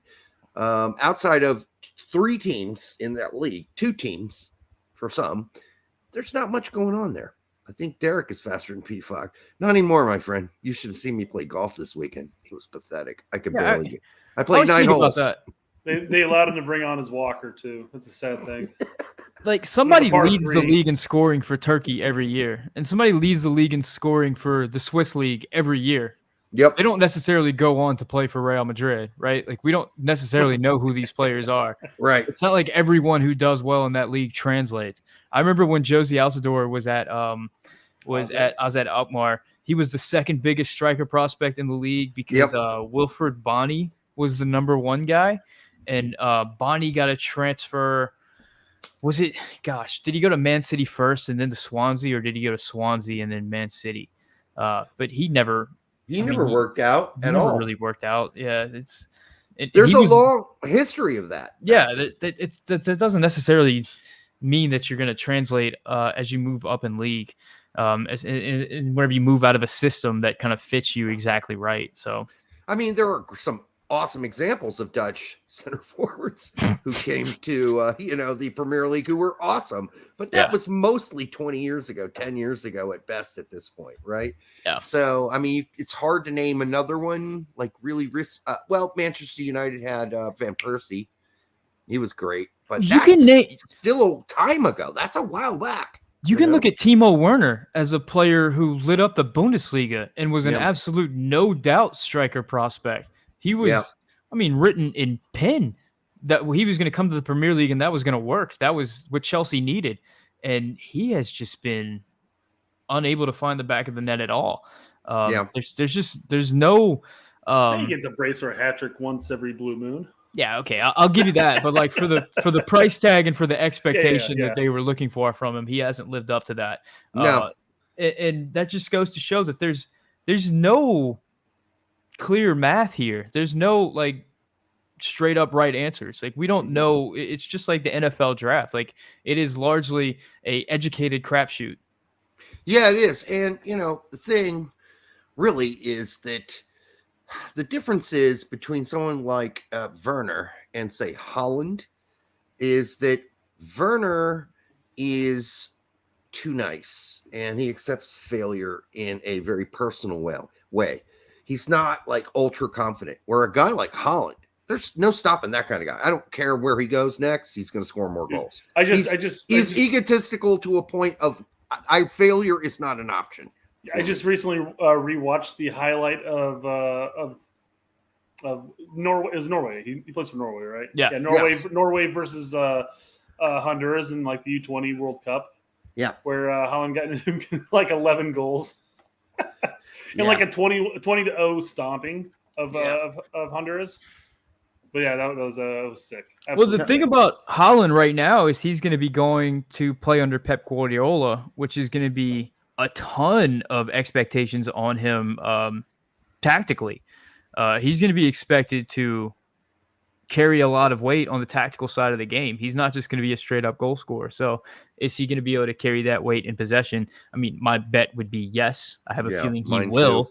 But I mean, you look at a guy like Lukaku, who arrived at Chelsea with similar expectations. And he was frustrated by Thomas Tuchel's system. He was frustrated by the offense and kind of is another guy that didn't quite live up to the expectation everybody had for him whenever he arrived at Chelsea. But to be fair to him, who wasn't frustrated on Chelsea? I mean, you got Ziyech, Werner, Lukaku, Pulisic. Yeah, I mean Pulisic. You've got a lot of guys that are frustrated at Tuchel because his rotation is just maddening. It's maddening. You never know who's going to play. Yeah, and he really would attack. I mean, they basically had a 3-man attack. I mean, they play really conservative soccer over at Chelsea. So it's not like chances come in bunches. They really rely on that front three to create a lot. So it is frustrating for it's kind of frustrating to watch. And I mean, I remember when Tuchel got there and he turned it around for him. I mean, they got a lot of 1-0 games, a lot of 2-1, a lot of 1-0, a lot of kind of a David Moyes style. It's not like they were pouring them in. Yeah, Chris Gary says unpopular opinion, but we are better off playing without an eye. I mean, isn't Jesus Ferrer kind of a false nine when he plays for us? So I think he checks back far enough that you could almost label him as a 10 with two wide strikers almost playing with him. Who can cut in depending on where the ball is. So, and they suddenly become. It's not an unpopular opinion. A lot of people have that opinion that maybe we don't play a true 9, and we have enough offensive talent up top that maybe we don't play with somebody with their back to goal. We just move somebody, pinch them in, and then they all shift around. I don't know. Something could be different. I think the frustrating thing or one of the many frustrating things about this national team throughout World Cup qualifying is you look at them and you say, what do they really need? They need a creative spark in the front three, somebody who can receive the ball and find passes, somebody who can score on their own, somebody who's strong but also agile, and somebody who can just be that type of game changer. We didn't really get that from Pulisic, but we also weren't able to get that from Gio Reyna. And you look at this team and just think about what Gio Reyna could mean to this offense. And even for the brief minutes where we've seen him throughout qualifying, just the impact that he's had on the national team. And to think that we're just not going to have him I mean, if you're considering playing without a striker, I think Gio Reyna would be one of the guys at the top of the list, or at least somebody who needs to be in the front three to make that work successfully. And the fact that we haven't had him for so long is just another kind of just one of the many issues that we've had throughout World Cup qualifying that can be attributed to players not being available at the right times. I think it's really interesting because, they're similar philosophies in some ways. There's they interlocked at some point. But if you look at Jesse Marsch and you look at Berhalter, they do have some similarities. The difference is that Jesse Marsch has like 3 different formations in his pocket, right? But Berhalter doesn't. And so Jesse Marsch can march a 4-2-3-1 out there. No big deal. And people like him. Greg has marched out some different formations. We didn't Not see many. Much. Yeah, we saw the 3-man back line in World Cup qualifying, but we stuck mostly to the 4-3-3. I think a lot of that can be attributed to lack of time with the squad. And I think that that's a big part of it. Whenever you're having players who are becoming integral parts of the team still being introduced like during the middle of World Cup qualifying, it's tough to really expect that team to be versatile and to be able to handle a lot of changes whenever you're still trying to figure out a plan A and you're still introducing new guys to the group. So I do understand that a little bit. And I do reminisce about kind of the Klinsmann era where he would kind of tell the team the formation right before kickoff and be like, all right, guys, you go figure that out. Remember what that was like, which was difficult. And you'd have like Jermaine Jones and Michael Bradley like trying to coach the team during the games. I remember all that. And then Jermaine Jones going up to Klinsmann at like the 35th minute and going, this shit is broken. This has got to change, dude. You cannot continue to do that. Yeah. So, yeah. We're on the sidelines. Not even in English too, man. They communicate. Well, he said it with a German accent, so yeah, I'm not going to do an impression right now. I'm not going to offend my mother. All right. Let's do some questions and we'll call it a night because we're getting on 1 hour and 40. Hey, has this gone fast for you too, Sam? Oh, yeah. Okay. Because Brett and I always do these. We're like, okay, and I'm not paying attention to the time. Short episode, 30 minutes long. And I look up and I expect it to say like 31 minutes and it says an hour and 20. And I'm like, what the fuck is going on? We didn't even talk about Ariel and Sargent. I thought that was going to be a big discussion topic. Ariel is on fire. Sargent needs a pair of balls. End of discussion. That was a hot topic on Twitter, man. Yeah, man. What? Jake. What happened? I'm not on Twitter. You guys let me in on what's going on here. Jake from good. You got it. Jake from FIFA America / It's Called Soccer put out a picture of Paul Areola, and it said that like at this moment in time, Paul Areola is better than Josh Sargent or something like that. In better form. I don't want to misquote. I think my response was going to be, but then I read the comment section. I saw that a bunch of people already said it, but that's because Sargent's injured, right? Right. And when he wasn't injured, he played and he started. Out of position too, but he played it and he played it as goddamn hard as he could. Just didn't work. So, Rogelio, hey buddy, how are you? I hope you're great. Send us some money. No, just kidding. For this $1, we're sending out these chain mails like they used to do. Like, you send $5 back to us. We'll send $1 out to others, how that works out. Pyramid scheme, you mean? All right. For this June window, has there been any confirmation that some players might leave after the friendlies, or will the whole roster be together throughout the whole camp, contributing for all the money? I mean, I can't. I don't understand why I can't click on this. I mean, I rarely do community posts, and they're driving me nuts. Yeah, for whatever reason, I can't click on shit. Yeah, won't let you click the 3 dots at the end. I guess the point is that at one point Greg said some of these guys are going to go take a breather or a break. I guess that's going to be Pulisic.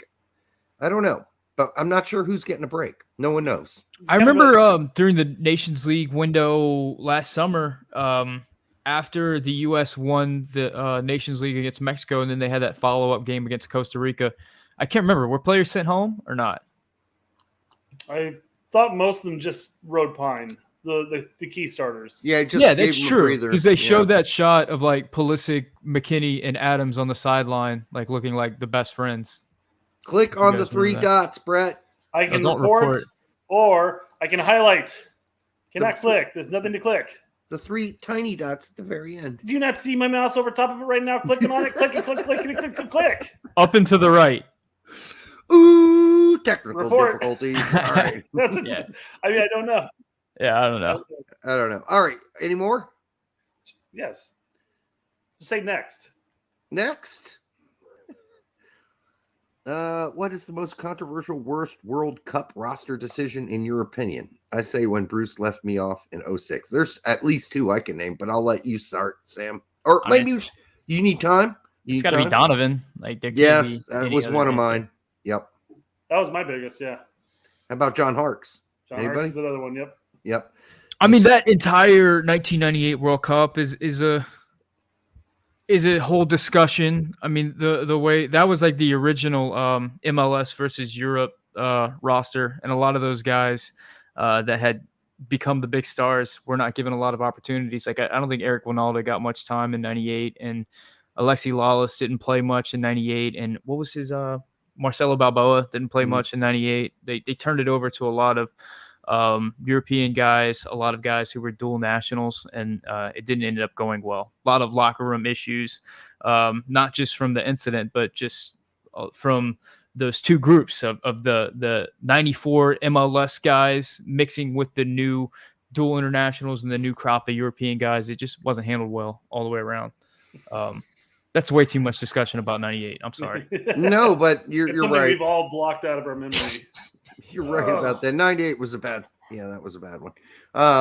But yeah, I agree with that. I mean, we all know at this point that was personal. That wasn't about Landon Donovan not being great during the Gold Cup lead up or not being in shape once he came back from his little venture out into the woods. It wasn't like that. And then in fact, who was the coach who quit? He became the Dallas FC coach later on. Cabrera. He was one of the coaches that said, if you cut Donovan off this team for personal reasons, I quit. And he did. He quit the next day. And it wasn't because, one of the things they did under Klinsmann, the first things they did was run until you die. That's one of the things they did. And he was the last one running. Everybody else is killed over. Beckerman first. Everybody else last. So 20 pounds of hair on your head. Yeah. It's going to happen. Yeah. I know he finally cut that, and then he, retired afterwards. Disappointing, man. The maybe he wasn't his classic Landon Donovan, but the idea that he wasn't one of the best 23 players was just, absolutely ludicrous. Mind-boggling for the rest of us too. It was totally disappointing considering how many people were excited and fell in love with the game in 2010. And Landon Donovan was the absolute hero of that World Cup.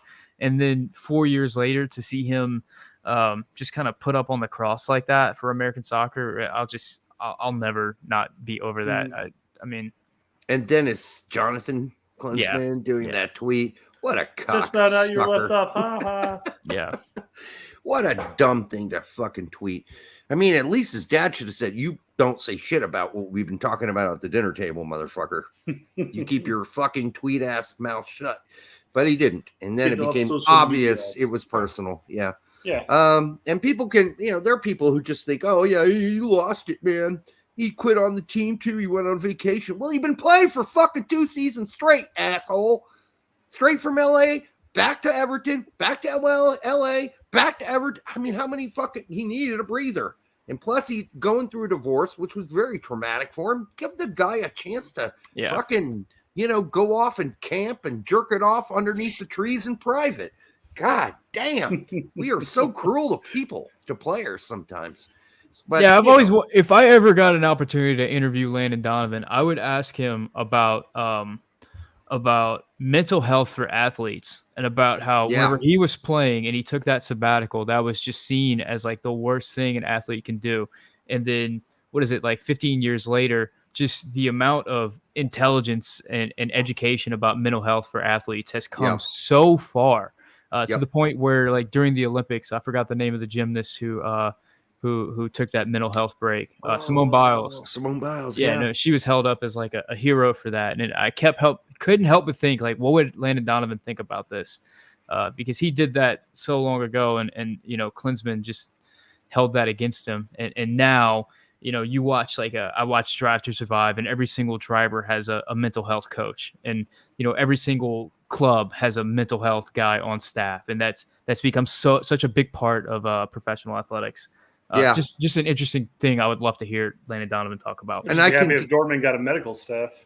Yeah. Well, I will also guarantee you that Klinsmann, being a German at the time, especially, he's an old school German, didn't give a fuck about mental health. Yeah. So that's not a thing in Germany. Don't be a pussy. You are weak if you don't have your shit together. It's not because I had this discussion with my mom, who's German, and she said, so-and-so doesn't care anymore. Why doesn't he care? I was like, Mom, some people can't care because they have no control over the fact that they don't care anymore. Like there's an emotional thing inside of them that says, fuck it. I don't care anymore. That's a mental health issue. When you say, you know what, fuck everything. Fuck it. I don't care. That's a mental health issue that should be taken seriously. And sometimes, and Landon Donovan didn't even go that far. He said, listen, in order for me to care, I need a fucking break. And he took it. And now we understand who's the guy on the Cavaliers who had that issue, the center, when they won the championship with LeBron and all. You're asking me about the wrong sport. Yeah, I can't remember. You said the Cavs, and all I can think about LeBron. What? No. Yeah, Kevin Love. You nailed it. And he was the first basketball guy to really come out and talk about his mental health issues. Like he had anxiety attacks, and that's tough to deal with when you're supposed to be scoring 3-pointers and you can't breathe on the court, because you're hyperventilating because you're having a panic attack. So I'm glad we're kind of addressing some of those things. Yeah. The chat's coming out and saying Kevin Love too. So yes. Chambers says that Balboa did a Q&A where he talked about how Samson completely lost or destroyed the locker room, and it was a miserable time. Yeah. I mean, he should not have brought a bat to the locker room and just start hammering all of them. No, I think he meant that in a metaphoric way. Okay. Chris Gary says it's funny that Jonathan plays for the same club that has a statue of Donovan. Yeah, it is kind of funny. Let's see. And then Ruganaga says mental health is an important issue. It sure is now, especially as we see the numbers rise after the Rona.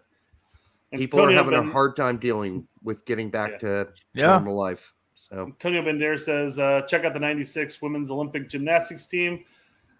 Chicks were landing tricks with goddamn broken ankle. No, I get it. That's strong mentality right there, man. But they did it because landed one foot. They weren't affected. They had a strong mentality, but sometimes you don't. I mean, a lot of people aren't equipped with the right sort of way to handle with conflict and challenges and depression and things that happen. We aren't taught that in school. Like, how do you deal with the fact that you're really depressed? I lost my dog last week on Wednesday, and I've been crying once a day. Last time was yesterday. I'm still not over it. I had him for 15 years. So, am I going to get over it? Yes. Like any normal human being, I will. But some people won't be able to get, over certain things. So, yeah, especially an athlete in today's day and age where people have so much access to you. Where fans can reach out and talk to you wherever you are. Shit. Yeah. I advise all athletes just to stay off social media. It's everywhere, man. Like yesterday I put out a tweet. I was watching the Sounders game, and I put out a tweet that said, "The Seattle Sounders can play some pretty soccer whenever they're feeling it." That was the tweet. That was it. Yep. I got a response almost immediately that said, "Jordan Morris is garbage." And then a reply to that tweet that said, Jordan Morris shouldn't be anywhere near the national team. Jesus. And I was just like, what? I didn't say anything about Jordan Morris. Like, what? You opened the window, though, man. You made it available for him. Was that necessary? Did we have to have that in that particular instance? Like, some people, they just can't help themselves. I think about this all the time. I'm a person that thinks a lot about growing the fan base and bringing more people in, and how can we get more people into this thing. Yeah. And I worry that there's people out there that maybe they're from Seattle and they went to a Seattle Sounders game and they went to their first soccer game ever and they loved it, man. They fell in love with the game, with the crowd. They're fired up. They're really excited. They find out that the national team has a game coming up. They get on Twitter to find out about this player they just saw, Jordan Morris, or even worse, Christian Roldan. And, maybe they find out about my videos and they tweet me and say, what do you think about Christian Roldan and the national team? And then all of a sudden, just the avalanche of crap comes down on that person. And that's like their introduction to the U.S. men's national team fan base. And that concerns me, Yeah. How Especially are we, if they added at Christian Roldan, right? how are we bringing people into this group? Yeah. Like I know that it's I know that it's kind of dog eat dog in any fan base, but still, I think about that a lot. I guess my mentality is that anybody who's followed any sport, you're going to experience that regardless. So I find that most people, there are very few people who are going to be introduced to soccer who have not followed another sport prior to soccer. Yep. So they should be fully aware of that, and then they can go back on and say, no, Morris looked great against insert random team here, and Well, I think the key here to all of this discussion, I wouldn't add the players, absolutely no. The key to all of this is like the three of us and Tact and Pete. We don't just say, this player's junk, and then we move on. Nobody says that. Nobody says this guy sucks shit. We all say they play like shit. You've been watching my recent videos, man. we say, hey, he's not good at this. He's a little deficient here, and that's an opinion based on what we've seen, and for that reason, we don't think he should be called up. Somebody, that's it. Somebody brought up in the chat back when we had the roster up. They said, does that really say Roldan with 31 caps and no goals? Surely that's wrong. No, it's right. It's right. It's right. But I know they're feigning ignorance on that comment. He does have assists. Let's be fair. All right. Is that it now, Brett? Or do I have to say the word more? Dong Garber says this is he's going to copyright the stream. I tell you what, we're still going through that. I don't know if you've had this issue, Sam, using clips of Triple G's U.S. soccer videos, and getting copyright struck by MLS.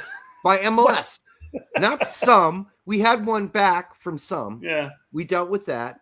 But this one, which is a U.S. soccer interview with Greg, the last one he did, was claimed by Major League Soccer, and I said, "Oh fuck no, you're not doing that. No fucking way." And I called Don. I'm not going to say his last name. There are people there that I've been in touch with before, and I called him. He's high up on the chain. Said, I left him 2 messages already and said, no way, dude, you can't do this. You better stop this shit. And I called his person under him and I let her know, hey, this ain't fucking acceptable. You work directly with some, you shut this shit down. All right. If you cannot claim shit done by U.S. soccer through MLS. Do it as some. If you want to do it as some, I'll deal with that. But don't MLS claim a U.S. soccer video. And our first video that was claimed was understandable. We took a 20-minute Q&A with Greg, and we broke it apart and spent about an hour and 20 minutes on it. But we did the whole 20. Yeah, we did the whole 20 minutes. This time, we used like 15 minutes of a Not even. 40-minute interview. It was like 6 minutes of a 27-minute video. Yeah, like that. Exactly. It was ridiculous. Well, you should be able to comment on it. Like, you should be able to react to it. That shouldn't be an issue. Use. We did. Yeah. I did. I got on. I challenged it. I explained. Currently in escrow. Great deal. I can't wait till we get our $2.50 worth of revenue after we get this approved. That's the thing, is they can put a claim against you, and suddenly, there's not a lot you can do about that. Have you had any issues with that yourself? I never use videos in my videos. I don't think I've ever seen you use videos. Yeah, so I haven't had to deal with it. I know there's other people that do, and I'm curious. Jake does. No, I know Maxwell does. I want to reach out to Maxwell and see if he's had some issues with that. I know all the people who do the every touch by insert player here gets hit by it, of course. Yeah. Oh, yeah, they're fucked. They're done. Yeah. But they make their money on Patreon. We put a 6-second clip of Dwayne Holmes scoring a goal for Huddersfield like 3 months ago, and EPL said, or whoever said, no, done. Well, and again, it's one of those things, like, I'm looking at it going, we're going to make like $3. This is just not worth fighting. Yeah. Yeah. But this, on principle, we're going to fight. Yeah. Sam, we have to do it. So we have to. Yeah, I couldn't let that go. Fuck the MLS intern who did that. Yeah, at least, the sad thing is these are people I've met before and people I've talked to before and had communications with when Brett and I were setting up our interview with who was it? Oh God, I can't remember. From MLS? Yeah, when we Jonah met Hill, them. not Jonah Hill. Jonah Friedman. Jonah Friedman. And so, I still have these contacts and they've moved up the ladder since then. Like we chatted with Doyle off air. And they won't even call me back. And I was like, I didn't call him and say, hey, you fucking red ass bastard, I'm going to come to your house and kick your ass if you don't fix this. I was very polite about it, but polite doesn't seem to work. Maybe you Thank goodness Derek doesn't have Twitter, because I guarantee you it'd be an immediate tweet saying, for a good time, call insert number here. Insert Don's fucking phone number. And it isn't Don Garber, by the way, if anyone's wondering. It's not Don Garber. I've never met Don Garber. So just the I'd be honestly surprised if you had his phone number too, though. Yes. Yeah, since we were hated by them for a while through the USL years, or the NASL years when we were. Anyhow, we'll get past that. Hey, I think we're done. Oh shit, we got more. Oh, we got Twitter. What are you talking about? Let's hurry up and get through these. Names. All right, go. Sam, can you hold on a little longer, or do you want to go to bed? Oh, all good. Right. I don't have much to do tomorrow. Hey, you should do that line of Coke about right now we were talking about earlier.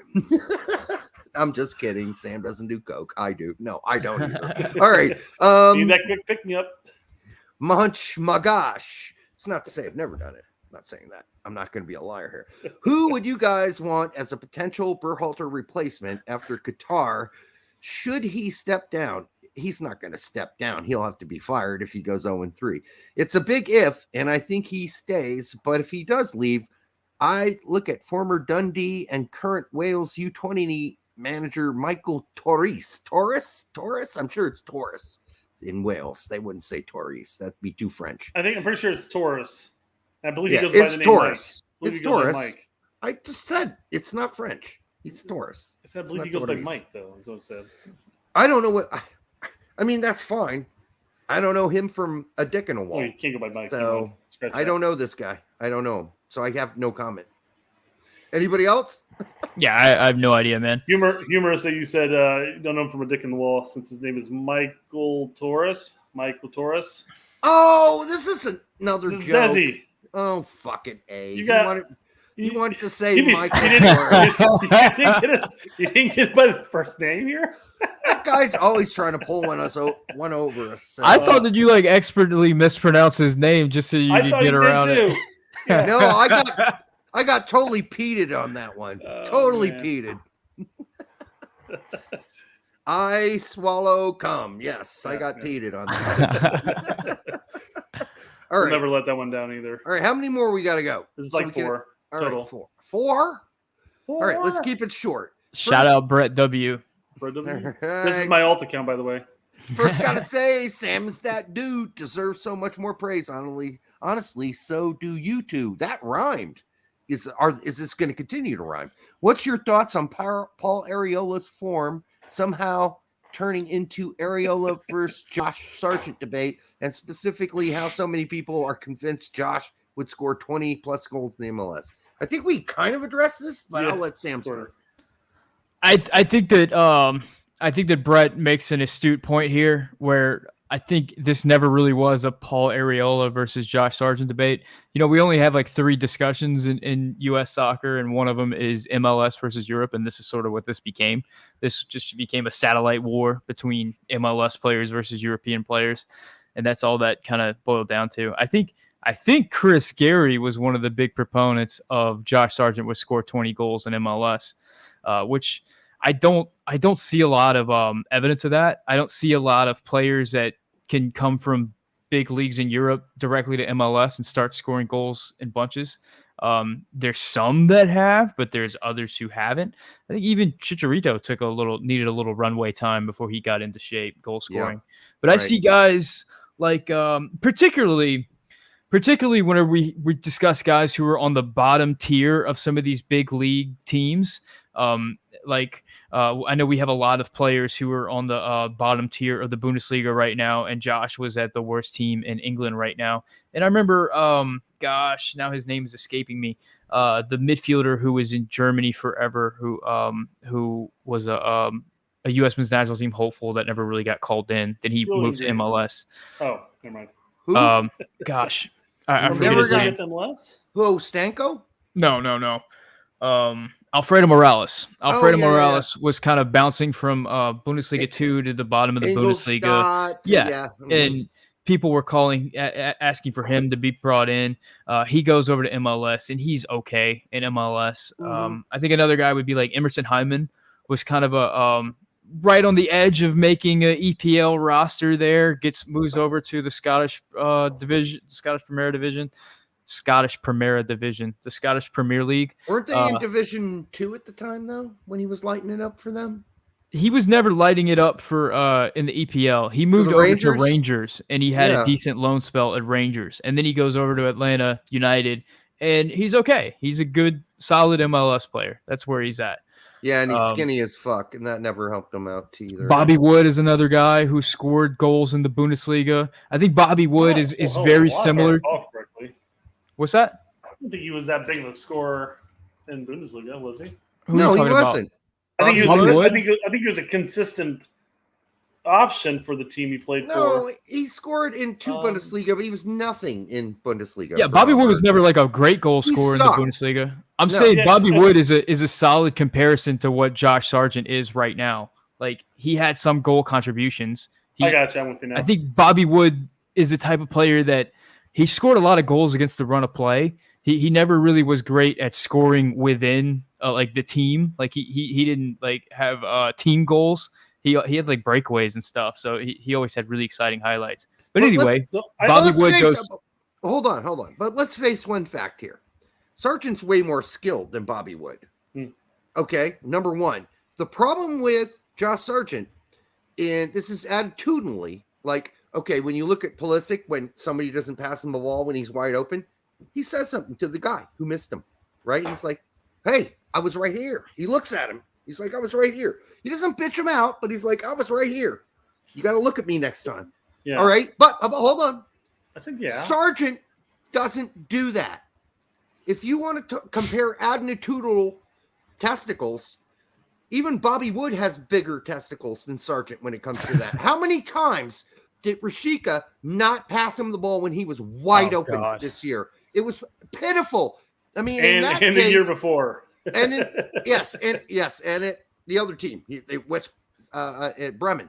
So, I mean, if you had to compare ball sizes, I mean, right now Sargent in the attitudinal section has like little raisins, even though he has a kid. So obviously those raisins work. But I'm just saying he needs to say, demand the fucking ball. Like, I am confident, like Hoppy confident. Give me the fucking ball. But he doesn't do that. So I see Sargent absolutely is way too nice, and he's too much of a team player, quite frankly, at this point. And going back before he went to Bremen, he was not only a hard worker. He was not only the lead scorer for the U17 World Cup, but also for the U20 in the same year. He went to Bremen, and then all of a sudden he became a consistent starter, not a nonstop starter, but he played everywhere for that coach. Hard worker. And so then the mentality's driving in that he's got to play a specific role, and it's not in the box goal scorer. So when he does get put in that position, he's got a conflict of interest. All of a sudden his mind's telling him to do one thing, despite the fact that he should be doing another thing. And so we see that in Norwich as well, which is why. And going with Berlin here, maybe his best role will be as a midfielder / winger at this point moving forward.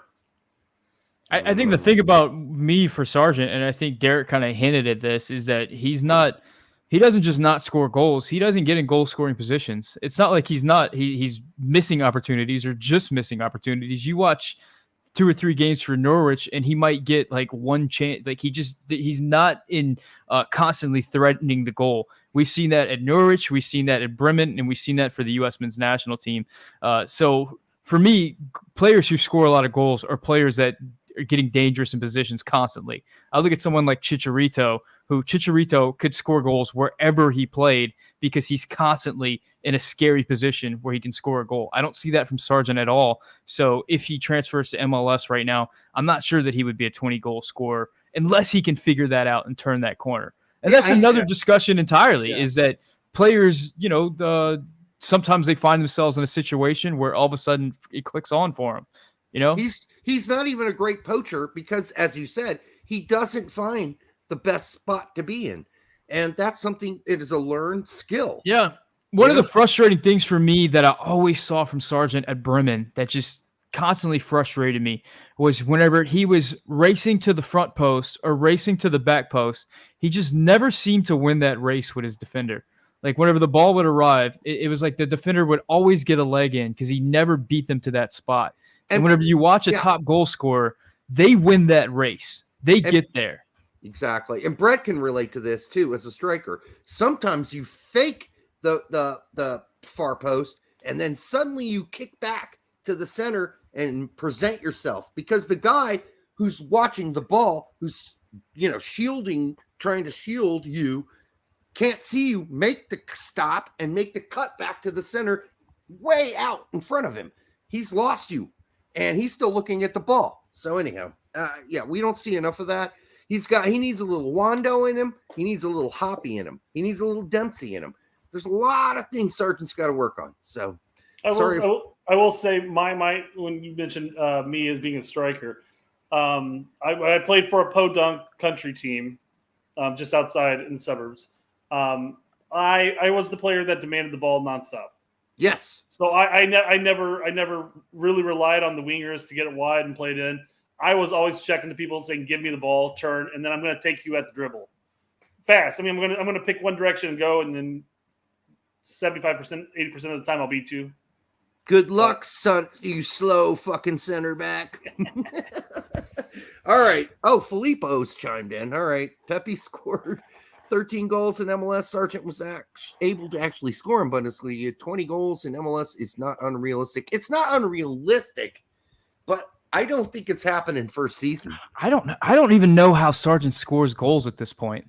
Like, what is his strength as a goal scorer? Scorpion kick. Like, I know why Pepe was able to score goals. Pepe was able to score goals because he got himself in good positions and he was very accurate with his shooting whenever he was able to get in those spots. And he was strong and he was able to beat people he was able to beat the first man to the post and get to that spot.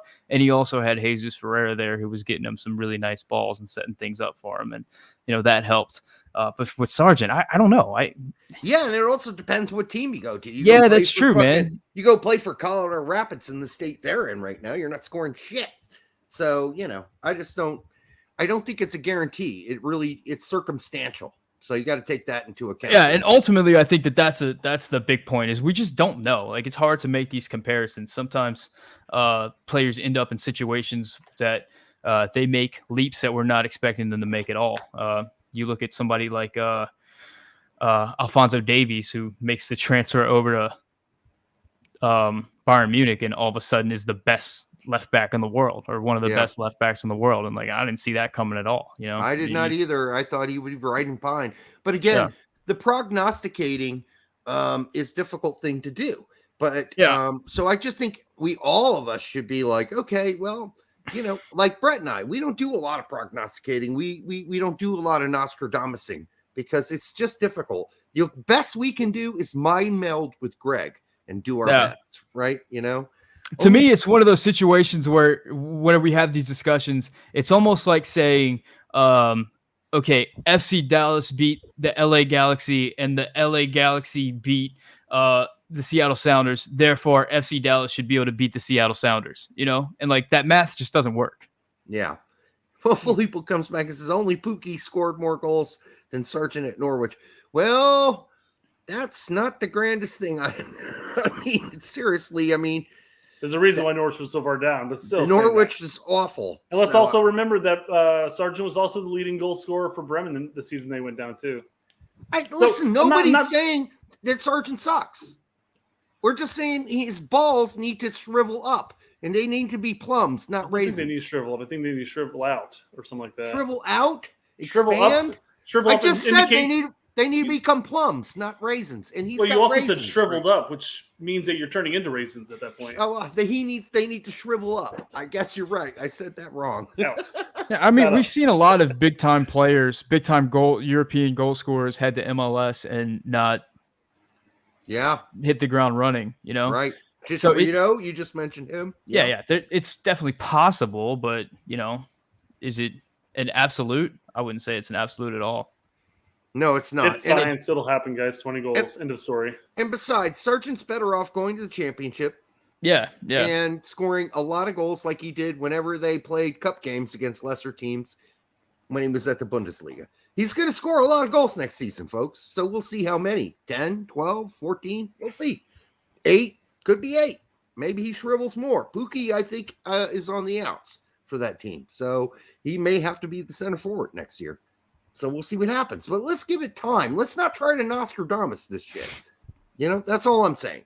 I mean, anybody can make predictions about anything, but, you know, your squirt's as good as my squirt. Like, at that point, you're just guessing, right? And shit hits the wall, and we see which shit works and what shit doesn't. So, yeah, right.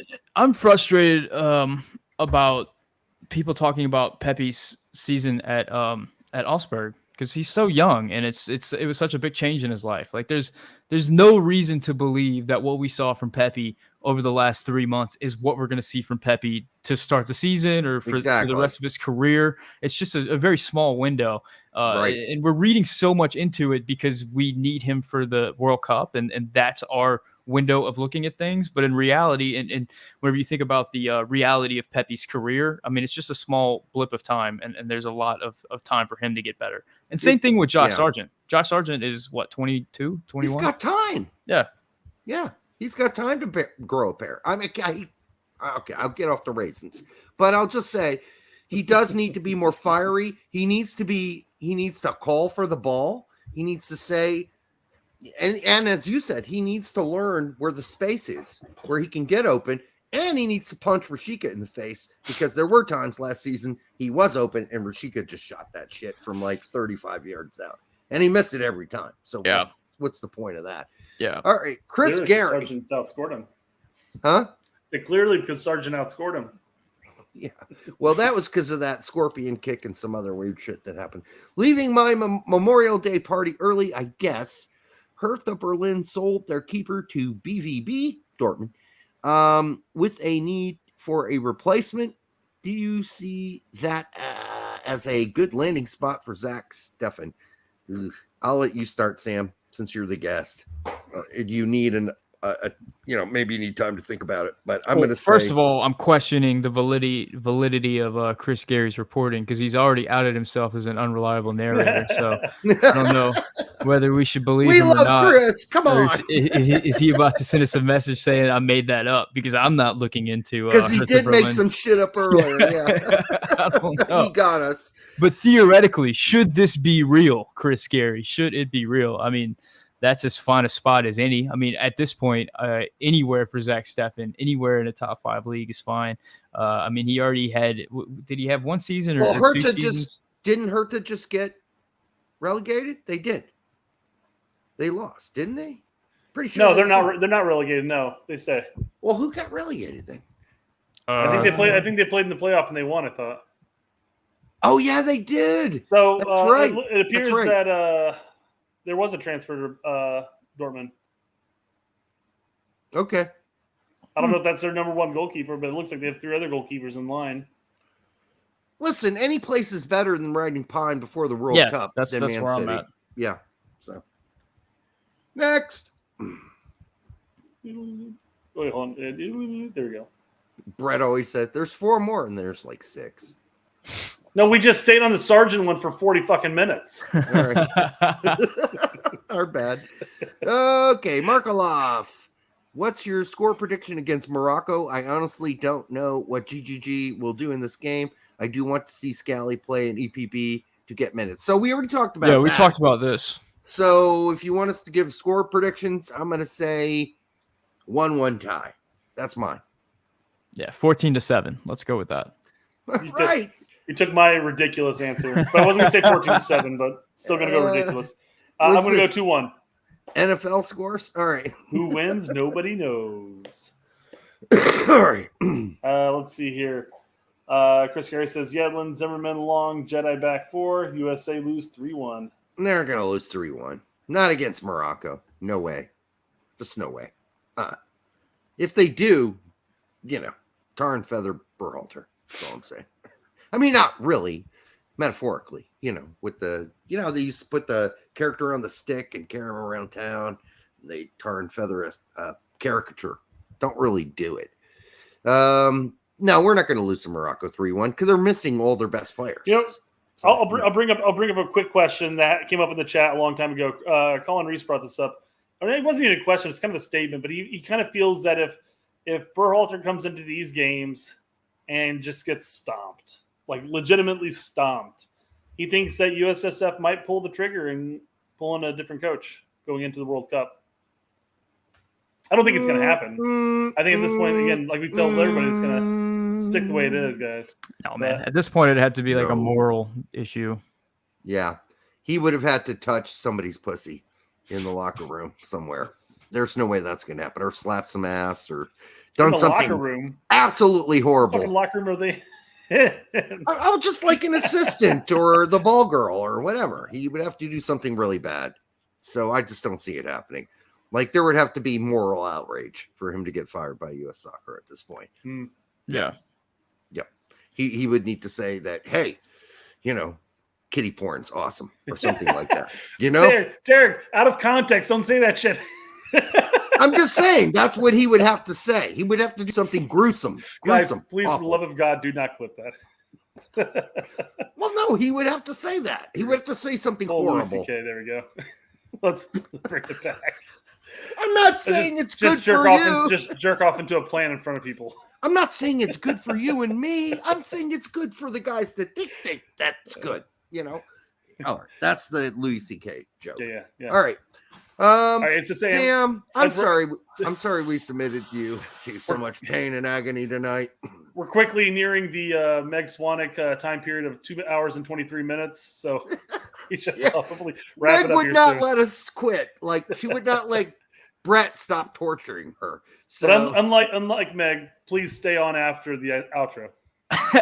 Yeah, please. Meg's like, I gotta go, bitches. Am I going for some type of record or something? Is that what's happening here? No, we're not going to just look at the clock. We'll wait till 2:24, guys. Just cheer silence. Go. Nobody's going to beat Simon Allen's record, but that was early when nobody knew who the fuck we were. And it wasn't live either. Yeah, and we cut it up into like 5 hours. Good Lord. 5 hours. We just cut that shit up. We were up till 2 a.m. with this guy. We nearly passed out, both of us. Like we could barely talk by the end of the show. Super fucking drunk at the time too. Yeah.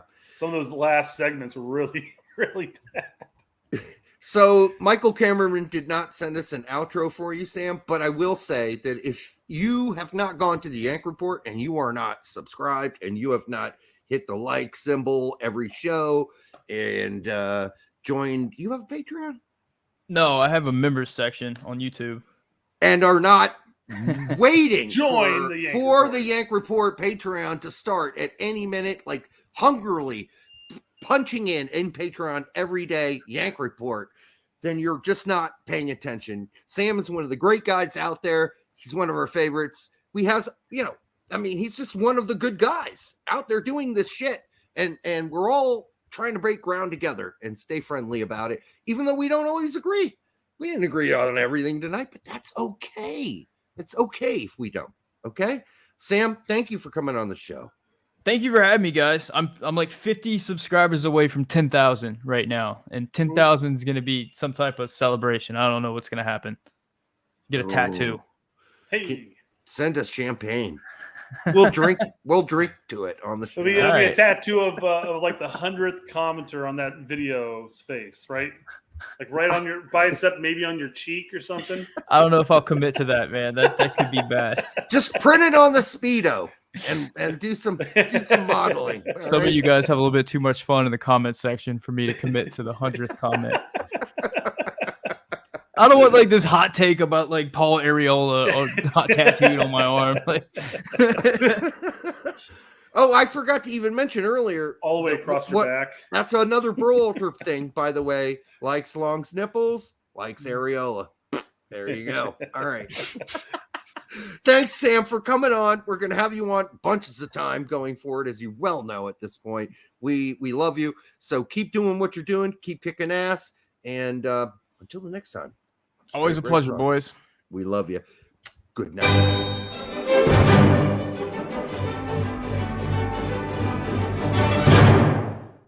There's a reason why U.S. national team fans own so many jerseys. U.S. soccer apparel stinks. At Since 76, we're looking to change that. Our goal is to grow the fan base through dope designs that fans will actually want to wear. But our shirts won't be available 24/7. We will be opening our store exclusively for limited time only drops with limited merchandise. So follow our socials and sign up for our mailing list so you don't miss out on the next drop. Because Americans were not built to celebrate quietly. We are the land of the free and the home of the kings of CONCACAF since 1776.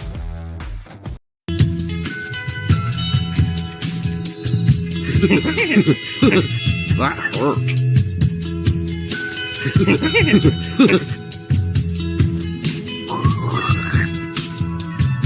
More verticality.